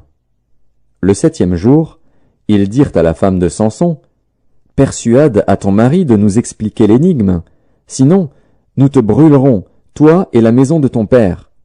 C'est pour nous dépouiller que vous nous avez invités, n'est-ce pas? » La femme de Samson pleurait auprès de lui, et disait, « Tu n'as pour moi que de la haine, et tu ne m'aimes pas. Tu as proposé une énigme aux enfants de mon peuple, et tu ne me l'as point expliquée. » Et il lui répondait, « Je ne l'ai expliqué ni à mon père ni à ma mère. Est-ce à toi que je l'expliquerai? » Elle pleura auprès de lui pendant les 7 jours que dura leur festin. Et le 7e jour, il la lui expliqua, car elle le tourmentait. Et elle donna l'explication de l'énigme aux enfants de son peuple. Les gens de la ville dirent à Samson le 7e jour, avant le coucher du soleil, « Quoi de plus doux que le miel, et quoi de plus fort que le lion? » Et il leur dit, « Si vous n'aviez pas labouré avec ma génisse, vous n'auriez pas découvert mon énigme. L'Esprit de l'Éternel le saisit, et il descendit à Ascalon. Il y tua 30 hommes, prit leurs dépouilles, et donna les vêtements de rechange à ceux qui avaient expliqué l'énigme. Il était enflammé de colère, et il monta à la maison de son père. Sa femme fut donnée à l'un de ses compagnons, avec lequel il était lié. Juges, chapitre 15. Quelque temps après, à l'époque de la moisson des blés, Samson alla voir sa femme et lui porta un chevreau. Il dit, « Je veux entrer vers ma femme dans sa chambre. » Mais le père de sa femme ne lui permit pas d'entrer. « J'ai pensé, dit-il, que tu avais pour elle de la haine, et je l'ai donnée à ton compagnon. Est-ce que sa jeune sœur n'est pas plus belle qu'elle? Prends-la donc à sa place. » Samson leur dit, « Cette fois je ne serai pas coupable envers les Philistins si je leur fais du mal. » Samson s'en alla, il attrapa 300 renards et prit des flambeaux. Puis il tourna queue contre queue et mit un flambeau entre deux queues au milieu. Il alluma les flambeaux, lâcha les renards dans les blés des Philistins et embrasa les tas de gerbes, le blé sur pied et jusqu'aux plantations d'oliviers. Les Philistins dirent, « Qui a fait cela ?» On répondit, « Samson, le gendre du Timnien, parce que celui-ci lui a pris sa femme et l'a donnée à son compagnon. » Et les Philistins montèrent, et ils la brûlèrent, elle et son père. Samson leur dit, « Est-ce ainsi que vous agissez? Je ne cesserai qu'après m'être vengé de vous. » Il les battit rudement, dos et ventre. Puis il descendit et se retira dans la caverne du rocher d'Étam. Alors les Philistins se mirent en marche, campèrent en Juda, et s'étendirent jusqu'à Léchi. Les hommes de Juda dirent, « Pourquoi êtes-vous montés contre nous ?» Ils répondirent, « Nous sommes montés pour lier Samson, afin de le traiter comme il nous a traités. » Sur quoi 3000 hommes de Juda descendirent à la caverne du rocher d'Étam et dirent à Samson, « Ne sais-tu pas que les Philistins dominent sur nous? Que nous as-tu donc fait ?» Il leur répondit, « Je les ai traités comme ils m'ont traité. » Ils lui dirent, « Nous sommes descendus pour te lier, afin de te livrer entre les mains des Philistins. » Samson leur dit, « Jurez-moi que vous ne me tuerez pas. » Ils lui répondirent, « Non, nous voulons seulement te lier et te livrer entre leurs mains, mais nous ne te ferons pas mourir. » Et ils le lièrent avec 2 cordes neuves et le firent sortir du rocher. Lorsqu'il arriva à Léchi, les Philistins poussèrent des cris à sa rencontre. Alors l'Esprit de l'Éternel le saisit. Les cordes qu'il avait au bras devinrent comme du lin brûlé par le feu, et ses liens tombèrent de ses mains. Il trouva une mâchoire d'âne fraîche, il étendit sa main pour la prendre, et il en tua 1000 hommes. Et Samson dit, « Avec une mâchoire d'âne, un monceau, 2 monceaux. Avec une mâchoire d'âne, j'ai tué 1000 hommes. » Quand il eut achevé de parler, il jeta de sa main la mâchoire. Et l'on appela ce lieu Ramath-Léchi. Pressé par la soif, il invoqua l'Éternel et dit, « C'est toi qui as permis par la main de ton serviteur cette grande délivrance. Et maintenant mourrai-je de soif, et tomberai-je entre les mains des incirconcis ?» Dieu fendit la cavité du rocher qui est à Léchi, et il en sortit de l'eau. Samson but, son esprit se ranima, et il reprit vie. C'est de là qu'on a appelé cette source En-Akkoré. Elle existe encore aujourd'hui à Léchi. Samson fut juge en Israël, au temps des Philistins, pendant 20 ans. Juges, chapitre 16. Samson partit pour Gaza. Il y vit une femme prostituée, et il entra chez elle. On dit aux gens de Gaza, « Samson est arrivé ici. » Et ils l'environnèrent, et se tinrent en embuscade toute la nuit à la porte de la ville. Ils restèrent tranquilles toute la nuit, disant, « Au point du jour, nous le tuerons. » Samson demeura couché jusqu'à minuit. Vers minuit, il se leva, et il saisit les battants de la porte de la ville et les 2 poteaux, les arracha avec la barre, les mit sur ses épaules, et les porta sur le sommet de la montagne qui est en face d'Hébron. Après cela, il aima une femme dans la vallée de Sorek. Elle se nommait Délila.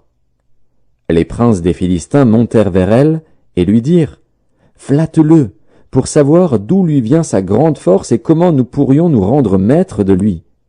Nous le lierons pour le dompter, et nous te donnerons chacun 1100 cycles d'argent. » Délila dit à Samson « Dis-moi, je te prie, d'où vient ta grande force, et avec quoi il faudrait te lier pour te dompter ?» Samson lui dit « Si on me liait avec 7 cordes fraîches, qui ne fussent pas encore sèches, je deviendrais faible et je serais comme un autre homme. » Les princes des Philistins apportèrent à Délila 7 cordes fraîches qui n'étaient pas encore sèches, et elle le lia avec ses cordes. Or des gens se tenaient en embuscade chez elle dans une chambre. Elle lui dit « Les Philistins sont sur toi, Samson !» Et il rompit les cordes, comme se rompt un cordon d'étoupe quand il sent le feu. Et l'on ne connut point d'où venait sa force. Délila dit à Samson « Voici, tu t'es joué de moi, tu m'as dit des mensonges. Maintenant, je te prie, indique-moi avec quoi il faut te lier. » Il lui dit « Si on me liait avec des cordes neuves, dont on ne se fût jamais servi, je deviendrais faible et je serais comme un autre homme. » Délila prit des cordes neuves, avec lesquelles elle le lia. Puis elle lui dit « Les Philistins sont sur toi, Samson !» Or des gens se tenaient en embuscade dans une chambre, et il rompit comme un fil les cordes qu'il avait au bras. Délila dit à Samson « Jusqu'à présent tu t'es joué de moi, tu m'as dit des mensonges.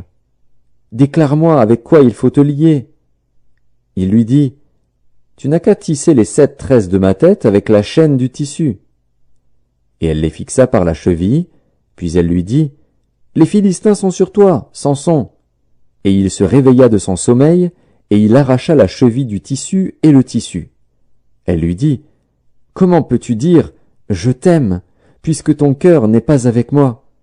Voilà 3 fois que tu t'es joué de moi, et tu ne m'as pas déclaré d'où vient ta grande force. » Comme elle était chaque jour à le tourmenter et à l'importuner par ses instances, son âme s'impatienta à la mort, il lui ouvrit tout son cœur, et lui dit « Le rasoir n'a point passé sur ma tête, parce que je suis consacré à Dieu dès le ventre de ma mère. Si j'étais rasé, ma force m'abandonnerait, je deviendrais faible, et je serais comme tout autre homme. » Délila, voyant qu'il lui avait ouvert tout son cœur, envoya appeler les princes des Philistins, et leur fit dire « Montez cette fois, car il m'a ouvert tout son cœur. » Et les princes des Philistins montèrent vers elle, et apportèrent l'argent dans leurs mains. Elle l'endormit sur ses genoux, et ayant appelé un homme, elle rasa les 7 tresses de la tête de Samson, et commença ainsi à le dompter. Il perdit sa force. Elle dit alors « Les Philistins sont sur toi, Samson !» Et il se réveilla de son sommeil et dit « Je m'en tirerai comme les autres fois, et je me dégagerai. » Il ne savait pas que l'Éternel s'était retiré de lui. Les Philistins le saisirent et lui crevèrent les yeux. Ils le firent descendre à Gaza et le lièrent avec des chaînes d'airain. Il tournait la meule dans la prison. Cependant les cheveux de sa tête recommençaient à croître, depuis qu'il avait été rasé. Or les princes des Philistins s'assemblèrent pour offrir un grand sacrifice à Dagon, leur dieu, et pour se réjouir. Ils disaient « Notre Dieu a livré entre nos mains Samson, notre ennemi. » Et quand le peuple le vit, ils célébrèrent leur Dieu, en disant « Notre Dieu a livré entre nos mains notre ennemi, celui qui ravageait notre pays et qui multipliait nos morts. » Dans la joie de leur cœur, ils dirent « Qu'on appelle Samson et qu'il nous divertisse. » Ils firent sortir Samson de la prison, et il joua devant eux. Ils le placèrent entre les colonnes. Et Samson dit au jeune homme qui le tenait par la main, « Laisse-moi, afin que je puisse toucher les colonnes sur lesquelles repose la maison et m'appuyer contre elles. » La maison était remplie d'hommes et de femmes, tous les princes des Philistins étaient là, et il y avait sur le toit environ 3000 personnes, hommes et femmes, qui regardaient Samson jouer. Alors Samson invoqua l'Éternel et dit, « Seigneur Éternel, souviens-toi de moi, je te prie, ô Dieu, donne-moi de la force seulement 7 fois, et que d'un seul coup je tire vengeance des Philistins pour mes 2 yeux. » Et Samson embrassa les 2 colonnes du milieu sur lesquelles reposait la maison, et il s'appuya contre elles. L'une était à sa droite et l'autre à sa gauche. Samson dit, « Que je meure avec les Philistins !» Il se pencha fortement, et la maison tomba sur les princes et sur tout le peuple qui y était. Ceux qu'il fit périr à sa mort furent plus nombreux que ceux qu'il avait tués pendant sa vie. Ses frères et toute la maison de son père descendirent et l'emportèrent. Lorsqu'ils furent remontés, ils l'enterrèrent entre Tsoréa et Eshtaol dans le sépulcre de Manoach, son père. Il avait été juge en Israël pendant 20 ans. Juges, chapitre 17. Il y avait un homme de la montagne d'Éphraïm, nommé Mika. Il dit à sa mère, « Les 1100 cycles d'argent qu'on t'a pris, et pour lesquels tu as fait des imprécations même à mes oreilles, voici, cet argent est entre mes mains, c'est moi qui l'avais pris. » Et sa mère dit, « Béni soit mon fils par l'Éternel. » Il rendit à sa mère les 1100 cycles d'argent. Et sa mère dit, « Je consacre de ma main cet argent à l'Éternel, afin d'en faire pour mon fils une image taillée et une image en fonte. Et c'est ainsi que je te le rendrai. » Il rendit à sa mère l'argent. Sa mère prit 200 cycles d'argent, et elle donna l'argent au fondeur, qui en fit une image taillée et une image en fonte. On les plaça dans la maison de Mika. Ce Mika avait une maison de Dieu. Il fit un éphod et des téraphins, et il consacra l'un de ses fils, qui lui servit de prêtre. En ce temps-là, il n'y avait point de roi en Israël. Chacun faisait ce qui lui semblait bon. Il y avait un jeune homme de Bethléem de Juda, de la famille de Juda. Il était lévite, et il séjournait là. Cet homme partit de la ville de Bethléem de Juda pour chercher une demeure qui lui convint. En poursuivant son chemin, il arriva dans la montagne d'Éphraïm jusqu'à la maison de Mika. Mika lui dit, « D'où viens-tu » Il lui répondit, « Je suis lévite, de Bethléem de Juda, et je voyage pour chercher une demeure qui me convienne. » Mika lui dit, « Reste avec moi, tu me serviras de père et de prêtre, et je te donnerai 10 cycles d'argent par année, les vêtements dont tu auras besoin, et ton entretien. » Et le Lévite entra. Il se décida ainsi à rester avec cet homme, qui regarda le jeune homme comme l'un de ses fils. Mika consacra le Lévite, et ce jeune homme lui servit de prêtre et demeura dans sa maison.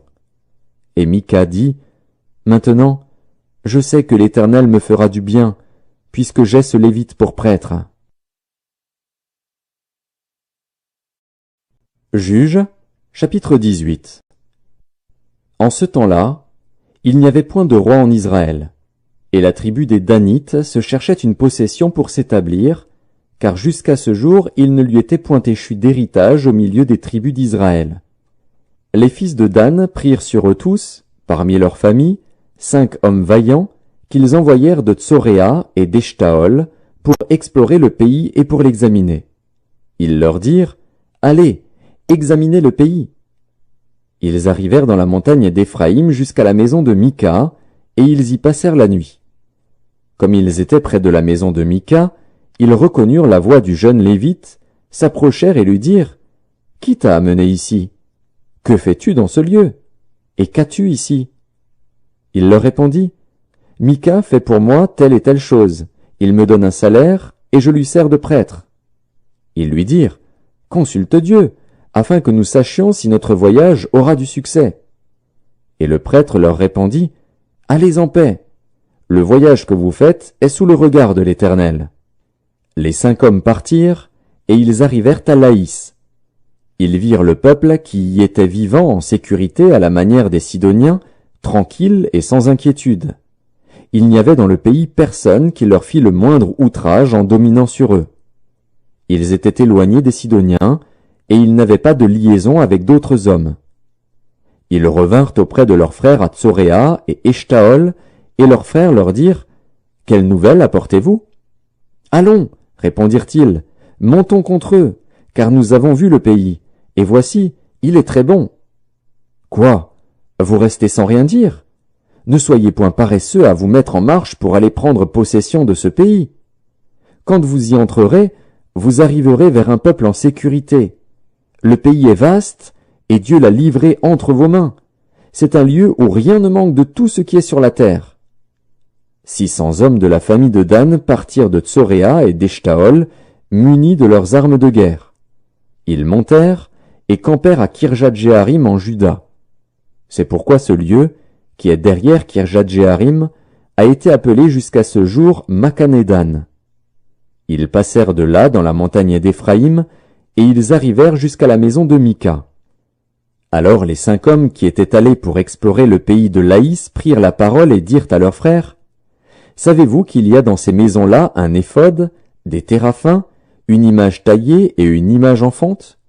Voyez maintenant ce que vous avez à faire. » Ils s'approchèrent de là, entrèrent dans la maison du jeune Lévite, dans la maison de Mika, et lui demandèrent comment il se portait. Les 600 hommes d'entre les fils de Dan, munis de leurs armes de guerre, se tenaient à l'entrée de la porte. Et les 5 hommes qui étaient allés pour explorer le pays montèrent et entrèrent dans la maison. Ils prirent l'image taillée, l'éphod, les téraphins et l'image en fonte, pendant que le prêtre était à l'entrée de la porte avec les 600 hommes munis de leurs armes de guerre.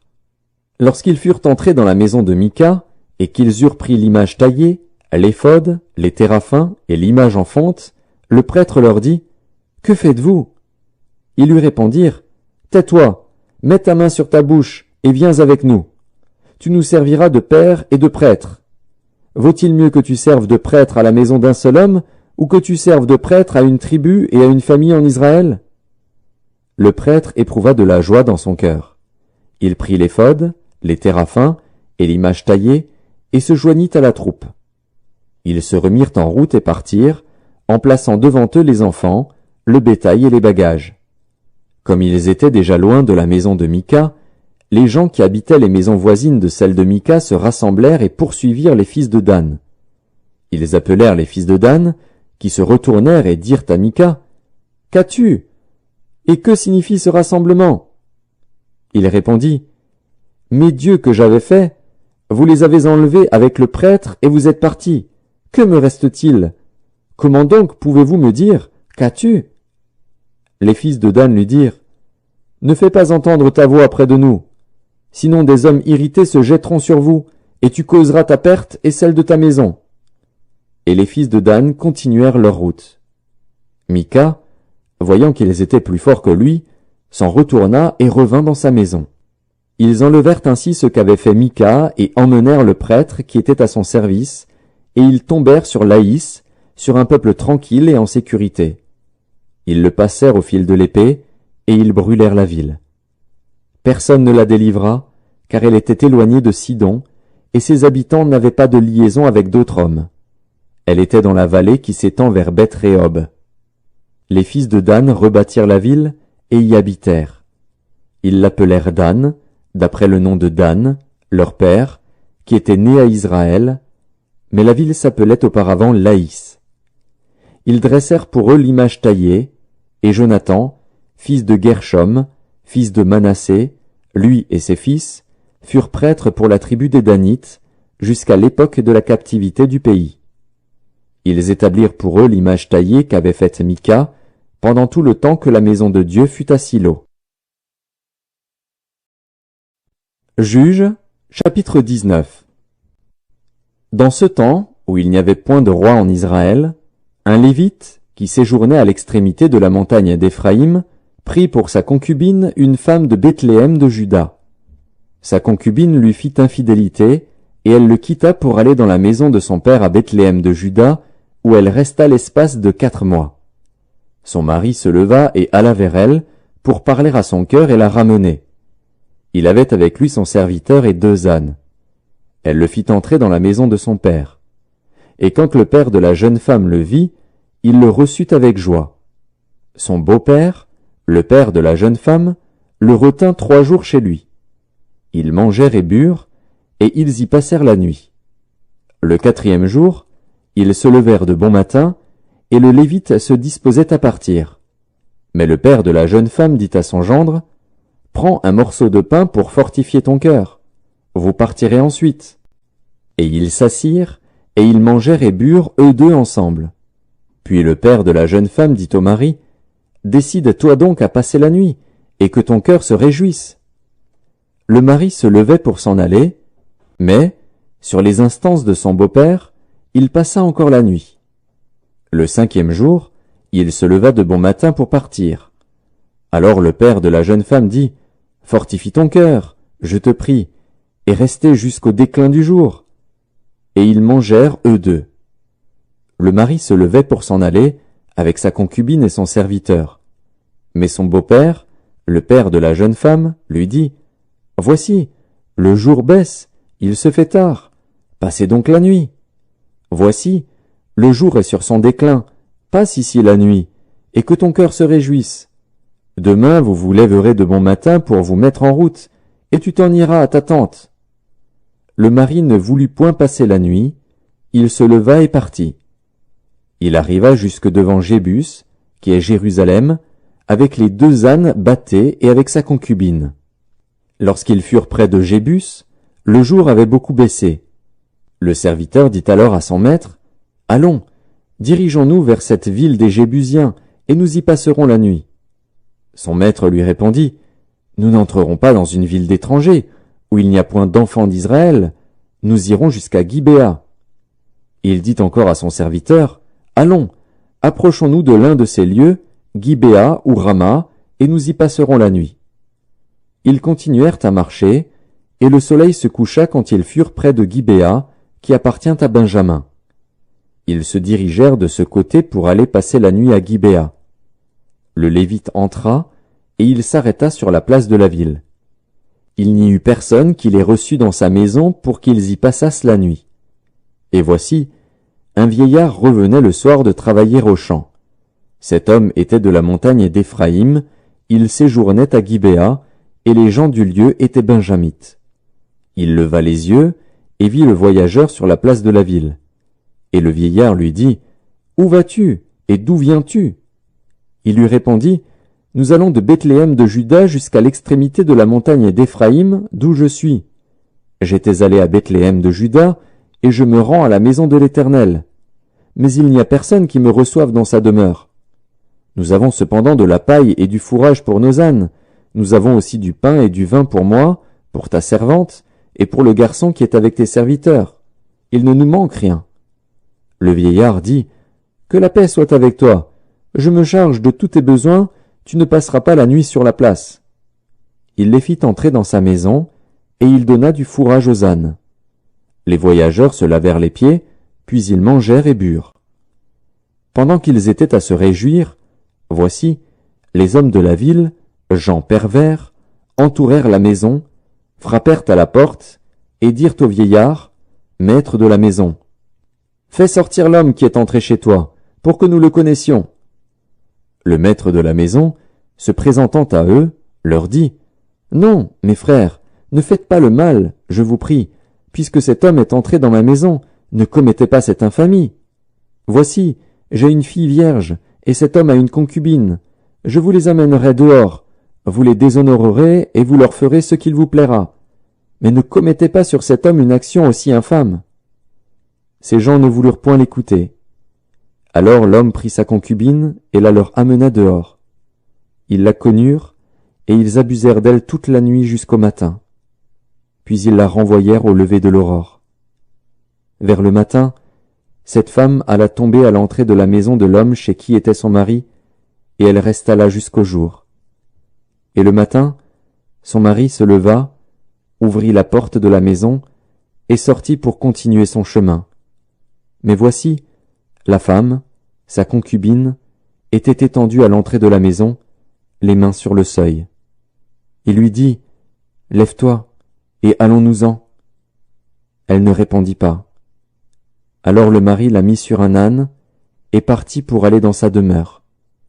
Arrivé chez lui, il prit un couteau, saisit sa concubine, et la coupa membre par membre en 12 morceaux, qu'il envoya dans tout le territoire d'Israël. Tous ceux qui virent cela dirent, « Jamais rien de pareil n'est arrivé et ne s'est vu depuis que les enfants d'Israël sont montés du pays d'Égypte jusqu'à ce jour. Prenez la chose à cœur, consultez-vous et parlez. » Juges, chapitre 20. Tous les enfants d'Israël sortirent, depuis Dan jusqu'à Beer-Shéba et au pays de Galaad, et l'assemblée se réunit comme un seul homme devant l'Éternel, à Mitzpa. Les chefs de tout le peuple, toutes les tribus d'Israël, se présentèrent dans l'assemblée du peuple de Dieu. 400 000 hommes de pied, tirant l'épée. Et les fils de Benjamin apprirent que les enfants d'Israël étaient montés à Mitzpa. Les enfants d'Israël dirent, « Parlez, comment ce crime a-t-il été commis ?» Alors le Lévite, le mari de la femme qui avait été tuée, prit la parole et dit, « J'étais arrivé, avec ma concubine, à Gibéa de Benjamin, pour y passer la nuit. Les habitants de Gibéa se sont soulevés contre moi, et ont entouré pendant la nuit la maison où j'étais. Ils avaient l'intention de me tuer, et ils ont fait violence à ma concubine, et elle est morte. J'ai saisi ma concubine, et je l'ai coupée en morceaux, que j'ai envoyée dans tout le territoire de l'héritage d'Israël. Car ils ont commis un crime et une infamie en Israël. Vous voici tous, enfants d'Israël. Consultez-vous, et prenez ici une décision. » Tout le peuple se leva comme un seul homme, en disant, « Nul de nous n'ira dans sa tente, et personne ne retournera dans sa maison. Voici maintenant ce que nous ferons à Gibéa. Nous marcherons contre elle d'après le sort. Nous prendrons dans toutes les tribus d'Israël 10 hommes sur 100, 100 sur 1000 et 1000 sur 10 000. Ils iront chercher des vivres pour le peuple, afin qu'à leur retour on traite Gibéa de Benjamin selon toute l'infamie qu'elle a commise en Israël. » Ainsi tous les hommes d'Israël s'assemblèrent contre la ville, unis comme un seul homme. Les tribus d'Israël envoyèrent des hommes vers toutes les familles de Benjamin pour dire, « Qu'est-ce que ce crime qui s'est commis parmi vous? Livrez maintenant les gens pervers qui sont à Gibéa, afin que nous les fassions mourir et que nous ôtions le mal du milieu d'Israël. » Mais les Benjamites ne voulurent point écouter la voix de leurs frères, les enfants d'Israël. Les Benjamites sortirent de leur ville et s'assemblèrent à Gibéa pour combattre les enfants d'Israël. Le dénombrement que l'on fit en ce jour des Benjamites sortis des villes fut de 26 000 hommes, tirant l'épée, sans compter les habitants de Gibéa formant 700 hommes d'élite. Parmi tout ce peuple, il y avait 700 hommes d'élite qui ne se servaient pas de la main droite. Tout cela pouvait, en lançant une pierre avec la fronde, viser à un cheveu sans le manquer. On fit aussi le dénombrement des hommes d'Israël, non compris ceux de Benjamin, et l'on en trouva 400 000 tirant l'épée, tous gens de guerre. Et les enfants d'Israël se levèrent, montèrent à Béthel, et consultèrent Dieu, en disant, « Qui de nous montera le premier pour combattre les fils de Benjamin ?» L'Éternel répondit, « Juda montera le premier. » Dès le matin, les enfants d'Israël se mirent en marche, et ils campèrent près de Gibéa. Et les hommes d'Israël s'avancèrent pour combattre ceux de Benjamin, et ils se rangèrent en bataille contre eux devant Gibéa. Les fils de Benjamin sortirent de Gibéa, et ils étendirent sur le sol ce jour-là 22 000 hommes d'Israël. Le peuple, les hommes d'Israël reprirent courage, et ils se rangèrent de nouveau en bataille dans le lieu où ils s'étaient placés le premier jour. Et les enfants d'Israël montèrent, et ils pleurèrent devant l'Éternel jusqu'au soir. Ils consultèrent l'Éternel, en disant, « Dois-je m'avancer encore pour combattre les fils de Benjamin, mon frère ?» L'Éternel répondit, « Montez contre lui. » Les enfants d'Israël s'avancèrent contre les fils de Benjamin le second jour. Et ce même jour, les Benjamites sortirent de Gibéa à leur rencontre, et ils étendirent encore sur le sol 18 000 hommes des enfants d'Israël, tous tirant l'épée. Tous les enfants d'Israël et tout le peuple montèrent et vinrent à Béthel.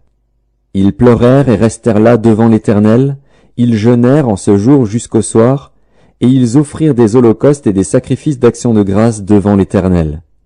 Et les enfants d'Israël consultèrent l'Éternel, c'était là que se trouvait alors l'arche de l'alliance de Dieu, et c'était Phiné, fils d'Éléazar, fils d'Aaron, qui se tenait à cette époque en présence de Dieu, et ils dirent, « Dois-je marcher encore pour combattre les fils de Benjamin, mon frère, ou dois-je m'en abstenir ?» L'Éternel répondit, « Montez, car demain je les livrerai entre vos mains. » Alors Israël plaça une embuscade autour de Gibéa. Les enfants d'Israël montèrent contre les fils de Benjamin, le troisième jour, et ils se rangèrent en bataille devant Gibéa, comme les autres fois. Et les fils de Benjamin sortirent à la rencontre du peuple, et ils se laissèrent attirer loin de la ville. Ils commencèrent à frapper à mort parmi le peuple, comme les autres fois, sur les routes dont l'une monte à Béthel et l'autre à Gibéa par la campagne, et ils tuèrent environ 30 hommes d'Israël. Les fils de Benjamin disaient, « Les voilà battus devant nous comme auparavant. » Mais les enfants d'Israël disaient, « Fuyons, et attirons-les loin de la ville dans les chemins. » Tous les hommes d'Israël quittèrent leur position et se rangèrent à Baal-Tamar. Et l'embuscade d'Israël s'élança du lieu où elle était, de Maaré-Gibéa. 10 000 hommes choisis sur tout Israël arrivèrent devant Gibéa. Le combat fut rude, et les Benjamites ne se doutaient pas du désastre qu'ils allaient éprouver. L'Éternel battit Benjamin devant Israël, et les enfants d'Israël tuèrent ce jour-là 25 100 hommes de Benjamin, tous tirant l'épée. Les fils de Benjamin regardaient comme battus les hommes d'Israël, qui cédaient du terrain à Benjamin et se reposaient sur l'embuscade qu'ils avaient placée contre Gibéa. Les gens en embuscade se jetèrent promptement sur Gibéa, ils se portèrent en avant et frappèrent toute la ville du tranchant de l'épée. Suivant un signal convenu avec les hommes d'Israël, ceux de l'embuscade devaient faire monter de la ville une épaisse fumée. Les hommes d'Israël firent alors volte-face dans la bataille. Les Benjamites leur avaient tué déjà environ 30 hommes, et ils disaient, « Certainement les voilà battus devant nous comme dans le premier combat. » Cependant une épaisse colonne de fumée commençait à s'élever de la ville. Les Benjamites regardèrent derrière eux, et voici, de la ville entière les flammes montaient vers le ciel. Les hommes d'Israël avaient fait volte-face, et ceux de Benjamin furent épouvantés, en voyant le désastre qui allait les atteindre. Ils tournèrent le dos devant les hommes d'Israël, et s'enfuirent par le chemin du désert. Mais les assaillants s'attachèrent à leurs pas, et ils détruisirent pendant le trajet ceux qui étaient sortis des villes.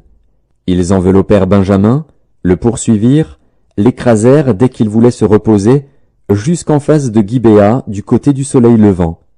Il tomba 18 000 hommes de Benjamin, tous vaillants. Parmi ceux qui tournèrent le dos pour s'enfuir vers le désert au rocher de Rimon, les hommes d'Israël en firent périr 5 000 sur les routes. Ils les poursuivirent jusqu'à Guidéom, et ils en tuèrent 2 000. Le nombre total des Benjamites qui périrent ce jour-là fut de 25 000 hommes tirant l'épée, tous vaillants. 600 hommes, qui avaient tourné le dos et qui s'étaient enfuis vers le désert au rocher de Rimon, demeurèrent là pendant 4 mois. Les hommes d'Israël revinrent vers les fils de Benjamin, et ils les frappèrent du tranchant de l'épée, depuis les hommes des villes jusqu'au bétail, et tout ce que l'on trouva. Ils mirent aussi le feu à toutes les villes qui existaient. Juges, chapitre 21. Les hommes d'Israël avaient juré à Mitzpa, en disant, « Aucun de nous ne donnera sa fille pour femme à un Benjamite. » Le peuple vint à Béthel, et il y resta devant Dieu jusqu'au soir. Ils élevèrent la voix, ils versèrent d'abondantes larmes, et ils dirent, « Ô Éternel, Dieu d'Israël, pourquoi est-il arrivé en Israël qu'il manque aujourd'hui une tribu d'Israël ?» Le lendemain, le peuple se leva de bon matin. Ils bâtirent là un autel, et ils offrirent des holocaustes et des sacrifices d'action de grâce. Les enfants d'Israël dirent, « Quel est celui d'entre toutes les tribus d'Israël qui n'est pas monté à l'assemblée devant l'Éternel ?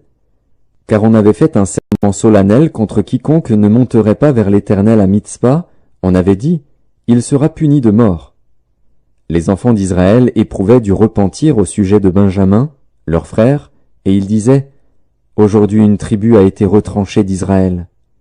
Que ferons-nous pour procurer des femmes à ceux qui ont survécu, puisque nous avons juré par l'Éternel de ne pas leur donner de nos filles pour femmes ?» Ils dirent donc, « Y a-t-il quelqu'un d'entre les tribus d'Israël qui ne soit pas monté vers l'Éternel à Mitzpa ?» Et voici, personne de Jabès en Galaad n'était venu au camp, à l'assemblée. On fit le dénombrement du peuple, et il n'y avait là aucun des habitants de Jabès en Galaad. Alors l'assemblée envoya contre eux 12 000 soldats, en leur donnant cet ordre, « Allez, et frappez du tranchant de l'épée les habitants de Jabès en Galaad, avec les femmes et les enfants. Voici ce que vous ferez. Vous dévouerez par interdit tout mâle et toute femme qui a connu la couche d'un homme. » Ils trouvèrent parmi les habitants de Jabès en Galaad 400 jeunes filles vierges qui n'avaient point connu d'homme en couchant avec lui, et ils les amenèrent dans le camp à Silo, qui est au pays de Canaan. Toute l'assemblée envoya des messagers pour parler aux fils de Benjamin qui étaient au rocher de Rimon, et pour leur annoncer la paix. En ce temps-là, les Benjamites revinrent, et on leur donna les femmes à qui l'on avait laissé la vie parmi les femmes de Jabès en Galaad. Mais il n'y en avait pas assez pour eux. Le peuple éprouvait du repentir au sujet de Benjamin, car l'Éternel avait fait une brèche dans les tribus d'Israël. Les anciens de l'assemblée dirent, « Que ferons-nous pour procurer des femmes à ceux qui restent, puisque les femmes de Benjamin ont été détruites ?» Et ils dirent, « Que les réchappés de Benjamin conservent leur héritage, afin qu'une tribu ne soit pas effacée d'Israël. Mais nous ne pouvons pas leur donner de nos filles pour femmes, car les enfants d'Israël ont juré, en disant, « Maudit soit celui qui donnera une femme à un Benjamite. » Et ils dirent, « Voici, il y a chaque année une fête de l'Éternel à Silo, qui est au nord de Béthel, à l'orient de la route qui monte de Béthel, à Sichem, et au midi de Lebona. » Puis ils donnèrent cet ordre aux fils de Benjamin, « Allez, et placez-vous en embuscade dans les vignes.